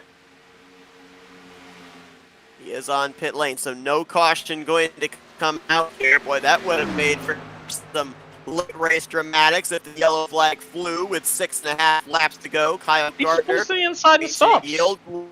Oh, he got he's got a tire out of position. He's actually got massive damage. So. And they've just pushed his car back to the garage area to join Brock Whitehead, Nick Schreiber, David Modespot. I was going to mention earlier Matthew Fleming, who was out in front earlier on in this race, who got the lucky dog under the previous caution. He is out of the race as well in 21st, so takes him out of the best of the rest championship battle, which right now looks like it's going to easily be won by Bronson Stafford. As a matter of fact, it's interesting coming in tonight. I mentioned the fact you don't have to win in order to win the championship, but the two guys look like they're going to win the respective championships, are right now running first and second. Well, it's easy to have a clean race when you're up at the front at the right times, though, Seth. It's easy to make things happen. You get attached to the lead guys, you get that draft support, it all plays your way. The critical thing to note, actually, at this point in the race, with 5 to go the next time that Stafford will cross the line, is that he's actually starting to get run down. Tom Bourne actually took 0.4 of a second out of him on that last lap, so I think the Sky Motorsports teammates might be trying to set themselves up for a formation finish. Oh boy, this is some tight racing inside of the top 5 and just outside of it. 4th back through 7th. Vickery, Tellier, Rodriguez, and Patrick McQuaid all mixing it up. 4 drivers, 4 different lanes going through 1 and 2. 4 guys with 4 different sets of tires underneath them as well, at different times. Tellier's got the freshest tires of the bunch, and he doesn't want to give draft support to these guys on the straightaway. He wants to be down and away from them. Make your own speed, boys. Tellier, limited schedule this season in the 47 car, looking to end it out with a top 5. Could be a caution left yet, Seth. Right now you got Trey Whitehead, Wes Fuller, and Sibanovsky all fighting it out on track, albeit Sibanovsky a lap down at this point. And Caldwell's ranging up on these guys. He is indeed about to make it a 4-man fight. Well, a 3-man fight for the 8th position, but the lap car of Sibanovsky in the mix as well. How about a green white checkers to spice things up?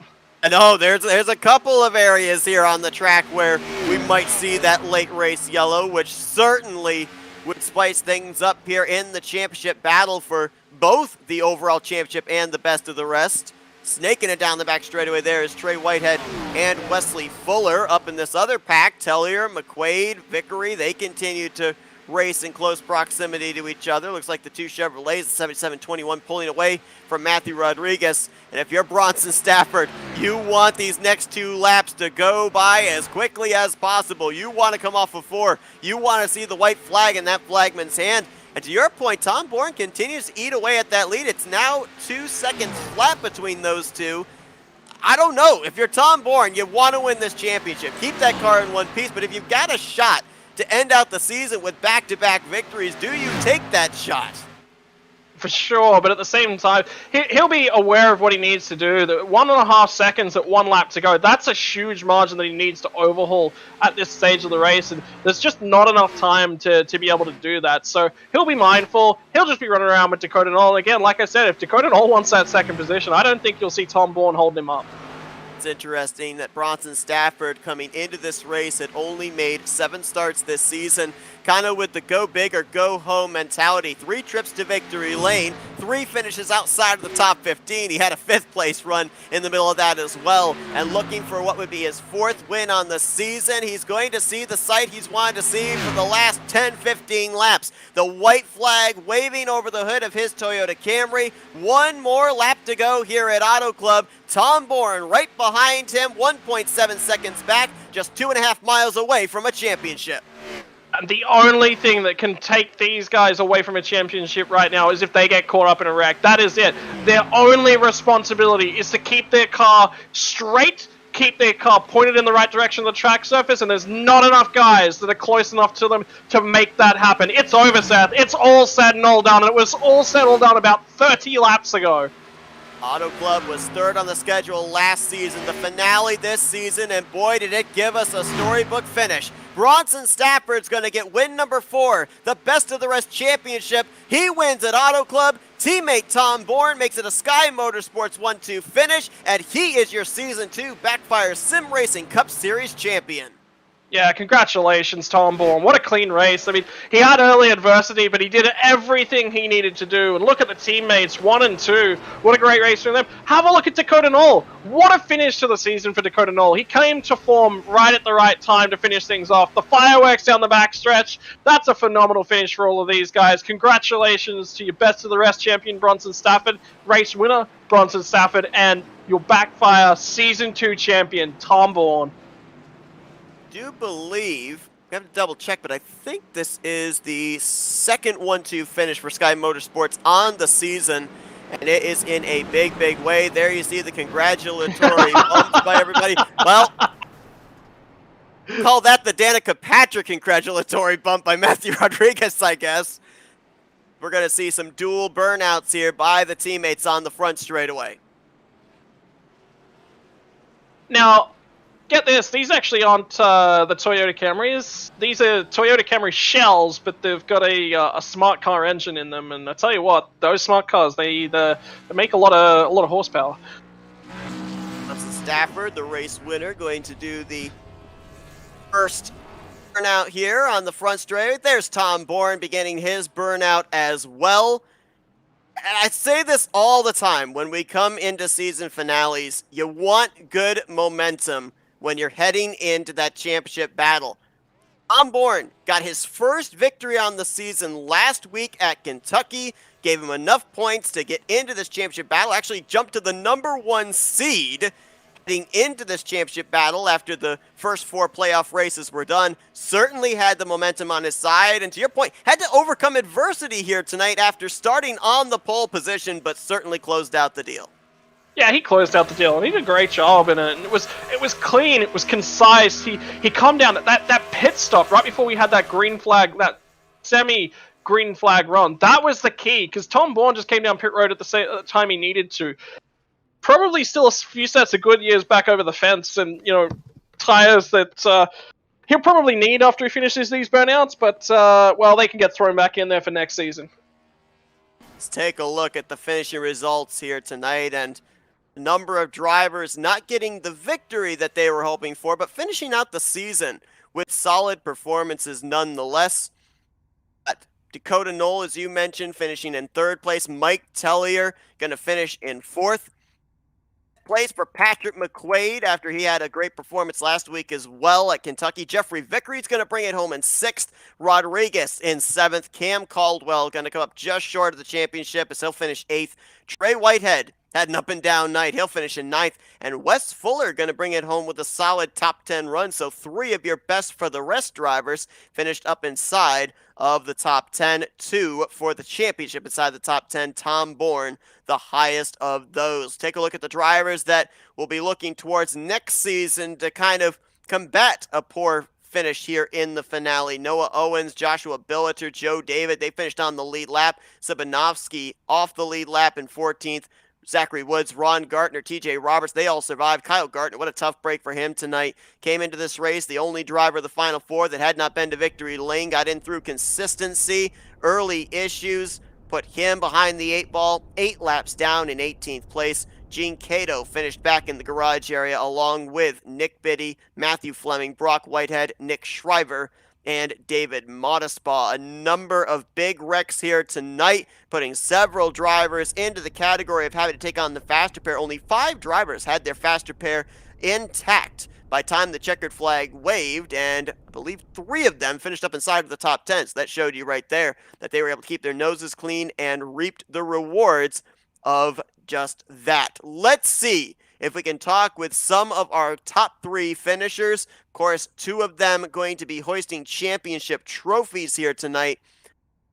Gonna see if we could kick things off with Dakota Knoll. I do not see him available though, so wait and see if he's able to get in here. Why don't we first kick things off? Even though he won this race, we're going to go to Bronson Stafford, the best of the rest champion, then we'll talk to the overall champion, runner-up finisher Tom Bourne after that. Hey Bronson, Seth up here in the FRN booth. You got me? Yeah, I got you, Seth. All right, well, man, I mean, we had you pegged as one of the favorites coming into tonight, especially off the fact you had the victory at the sister track of Michigan earlier on this season, but, man, it kind of seemed like you weren't all that anxious to get to the front just at the early portions of this race, waited until everything started spreading out. Were you in tire conservation at that point? Were you just trying to find a safe place with all the early cautions that we had? What was the strategy there to double down at the 2-mile tracks? Yeah, it's just they're so draft dependent. In all honesty, like the biggest thing was just trying to keep the fast repair, keep the car undamaged. And I did get a bit there when Cam got spun off of 4 and there was no yellow for it, but was able to get the car fixed up good enough and then just save the fast repair for the end of the race. And yeah, honestly, this race's main goal was trying to help Tom. Tom was going for the championship. The rest, like Matt Rod and I, were just here for trying to do what we can to not cause yellows, but also still help Tom out, put as many cars between him and Cam or Kyle and whatnot, and it worked out. Good 1-2 to finish the season off, and he gets the championship out of it. So There was a point in the race where Scott posed a question to me. My answer was, I'm glad I'm not driving the 16, so I don't have to make the decision. You talk about the fact trying to help Tom Bourne win this championship, but both you and teammate Matthew Rodriguez also in a championship battle yourself, and the best for the rest. You had Tom Bourne out the windshield. You had Matthew Rodriguez in the rearview mirror. So in that kind of a situation, was it to try and play defense for Tom Bourne or go on offense, make sure that Rodriguez didn't get you?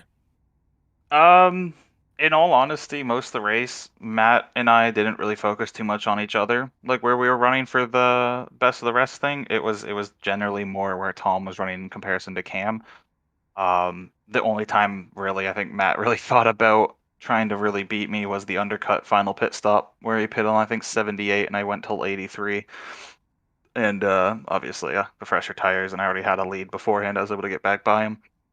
But generally, generally, we didn't really focus too much on each other. There wasn't really, I mean, I don't know. Like I said, I think most of the effort was going towards Tom, and then if we could focus on what we were racing each other for, then we would. Certainly, to your point, a great way to cap off the season. A Sky Motorsports 1-2 finish. You get the win. Tom gets the championship, and 4 wins on the season here with a limited schedule as well. Great season for you overall. Congratulations on the victory here tonight to close out the year. And now we're going to give the opportunity here, Bronson, for some victory lane thank you sponsors and shoutouts. Yeah, definitely for sure. We got FRN. You guys are always on the car every week and doing the broadcast, whatnot. Shout out to G Fuel on Tom's car. He brought back a throwback paint scheme from when we first started racing, and it got it done for him. And Thompson Caterpillar out in Tennessee and everything out there. Steak and Shake with Matt Rod's car, and obviously BackFire League for putting everything together and letting us come in here and have a place to race on Friday nights. And so we'll see what the next season and stuff looks like, or what's going on with cars or whatnot, and what's going to happen. But yeah, just really everything that makes it happen. And obviously you and Scott, huge effort putting on, Friday night broadcast every week and whatnot. And I saw Scott had to go, and I'm sad. I wanted to talk to him, but you're fine too, Seth. I'm a close second. It's fine. It must be the accent. It's the accent. Yeah, that's all he's got. Well, Bronson, congratulations once again on the victory. Great job here this season, and we'll be talking to your teammate in just a moment. But well done on the victory here tonight. 4th win on the year, 2nd win at a 2-mile racetrack. Deserved. Thanks, Seth.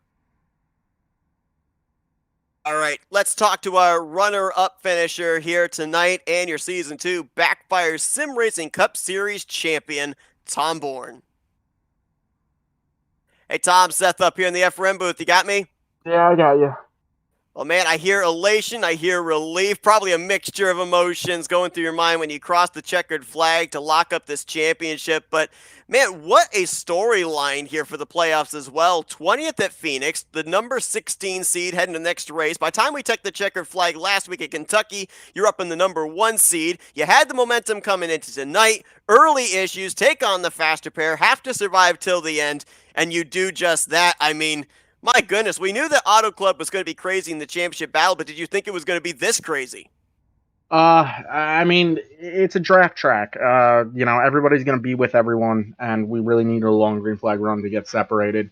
And fortunately, we got that at the right time. I caught some lucky breaks earlier in the race. Unlucky. But we, used the fast repair at the right time and just stayed patient, focused on the bigger picture. I knew I didn't have to win the race. I just had to beat 2 other people.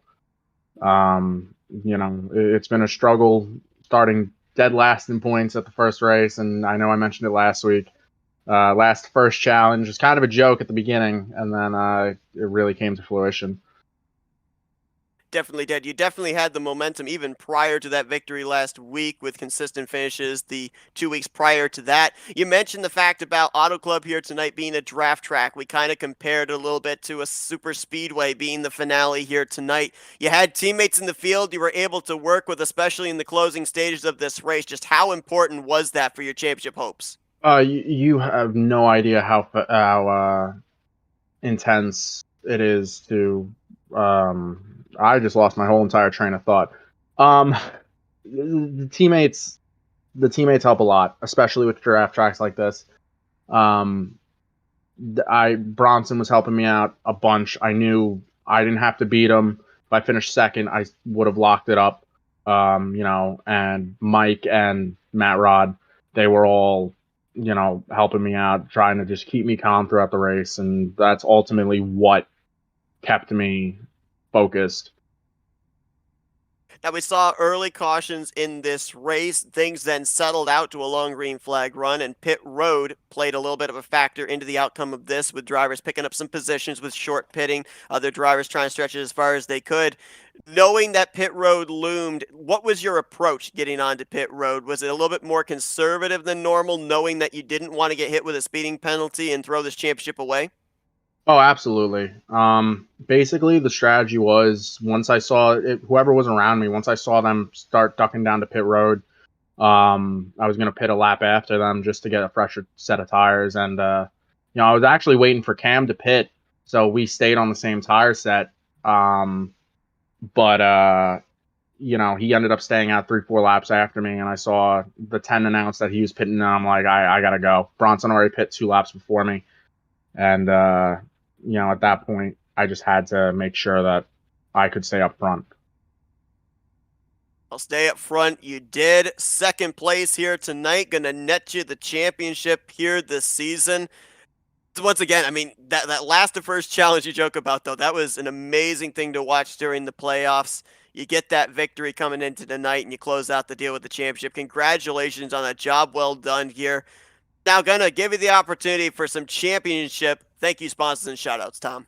Yeah, first and foremost, my whole family's watching tonight, and I told my mom before the interviews happened, I dedicated this race to my grandpa, who I lost in May. And, I'm wearing the necklace he gave me and everything. I knew he was watching over me, and I knew he wanted me to get this done. So, I love you, Papa. I know you're watching. And finally getting a championship for G Fuel. They've been on the car for 7 years, roughly. And it's just so satisfying to actually get them in with a championship trophy. And, my girlfriend Kira, she's watching. She probably fell asleep, and I'm actually going to be really annoyed if she did. But, my best friend Sydney watching, Player One Coffee, FRN for putting on these amazing broadcasts, being able to talk to you whenever I come up to the booth. You always do a great job. BackFire for keeping me in here as long as I did. And, it's just anybody else I missed, Bronson, Bob helping me practice before the races and everything, Bronson throughout the races, Mike, Matt Rod, Jane giving me tips. It's just the whole team just put in a whole team effort to get me this championship. I couldn't have done it without them. Saw those beautiful colors on that G Fuel car here tonight, and they're parked in championship victory lane. Your runner-up finisher tonight, but your champion in the second season of the BackFire Sim Racing Cup Series, Tom Bourne. Congratulations once again on a well-deserved championship there, Tom. Go and enjoy it. Thanks, man.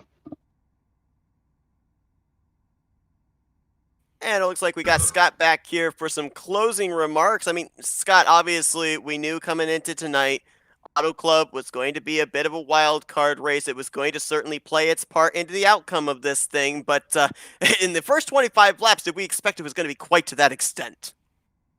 Look, Seth, and hello from my car. I've actually got some engagements on, so thank you very much for at least permitting me back in here to close the season out. Look, to be perfectly honest, when I look at this season of Backfire, I see it as a growing pains sort of season. There was definitely more cars out here this season than there was last season. There was cars of different quality of drivers. We saw last season's champion no longer in the field. We saw James Cato, who was also up there and dominated a bunch of the races not in the season.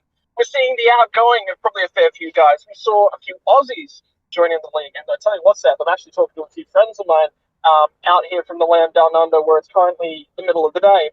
They'll be joining in the league next season as well. So ultimately, what did I see this season? I saw a league that needed to make some changes. They ultimately, I don't think, jumped on top of things early enough, but they have put their foot down, and they are going to make those changes for next season. The racing, what we saw here in the finale was pretty much what we saw right the way throughout the season. We saw some early cautions. We saw a lot of collisions from car to cars, and it was about managing that phase of the race. Then we saw a very long, very drawn-out green flag period where finally, I think a few of the guys that are around the back end of the pack got their chance to show how good they are in terms of driving capabilities. And finally, we saw a champion crown. Look, if I'm going to be honest, that race tonight, that was probably everything I expected coming in here tonight. And, you know, it could have been a little bit cleaner, there could have been a little bit more, but it took a lot of the skills that I require when I'm looking for a championship contender. Was the best car that was in our playoff 3 tonight? Yeah, he was. He played the strategy right. He planned his race. He drove his race. He's put his car in all the right positions. He suffered a little bit of adversity early on. He dealt with damage. He dealt with things not quite going his way, but he still put his car out on top. You can say some of that's luck, Seth, but ultimately, as a driver, it's your responsibility to put your car in the right places at the right times, and a lot of that creates luck. And Tom Bourne, well, to be perfectly honest, I think he was the driver at the pick of the 3 drivers. I think he put the major aspects of the championship fight together.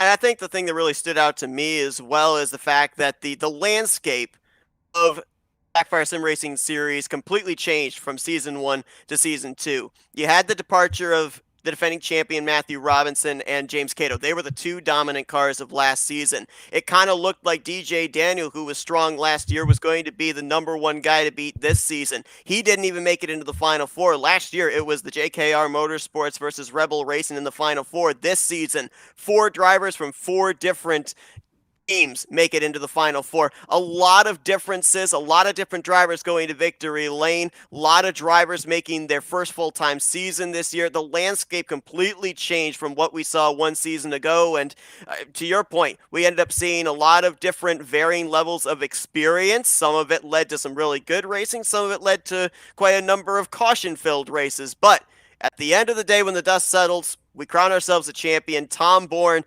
I don't want to say he peaked at the right time because his numbers were consistent in 4 of the 5 playoff races, but certainly after the hardship of Phoenix, his luck definitely headed in the right direction with that victory last week at Kentucky heading into this championship battle, and well done to him, as you said, overcoming that early adversity, that early contact, after getting that good starting track position, getting the pole early on in this thing, kept his head in the game. He said his teammates helped him keep his head in the game there as well. Having those guys to lean on, certainly helping him out throughout the course of this long race, and well done by him at the end of the night. 2nd place, enough to net him that championship trophy. But finally, this season comes to a close. The final checkered flag of Season 2 goes to Bronson Stafford. The championship goes to Tom Bourne. Scott, it's been a wild one here this season, a lot of twists and turns, but I appreciate you joining me in the booth. I don't think I've missed it for the world. BackFire has said it. like the people here. I like the attitudes here. There are some guys this season that I think will walk away from the season. They'll feel quite let down by them. Some guys will walk away from the end of the season and they'll have their feelings hurt. But ultimately, what the guys need to do before next season is they all need to sit down and recognize that this is racing. You're going to make enemies out on the track. That's just a part of racing. You cannot look through life and agree with everyone. It is simply not possible without personally compromising yourself.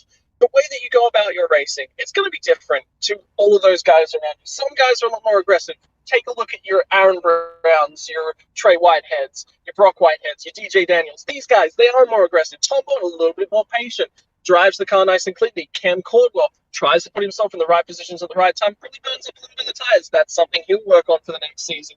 Ultimately, what I want to see from the league is, yeah, we've got some worse drivers. Let's pick some of the guys that are up in the top 4. Let's see our championship 4. So I'm talking Aaron Brown, Cam Caldwell, Kyle Gardner, and Tom Bourne. All 4 of those guys, I'd like to see every single one of them adopt at least one guy that was down there and they were having struggles in the middle of the season. Go talk to those guys. Go offer them some coaching. Go offer them some tips. Try and see if you can get them into a top 16 position for next season. Who knows? Maybe next season we see Gene Cato in our Final 4.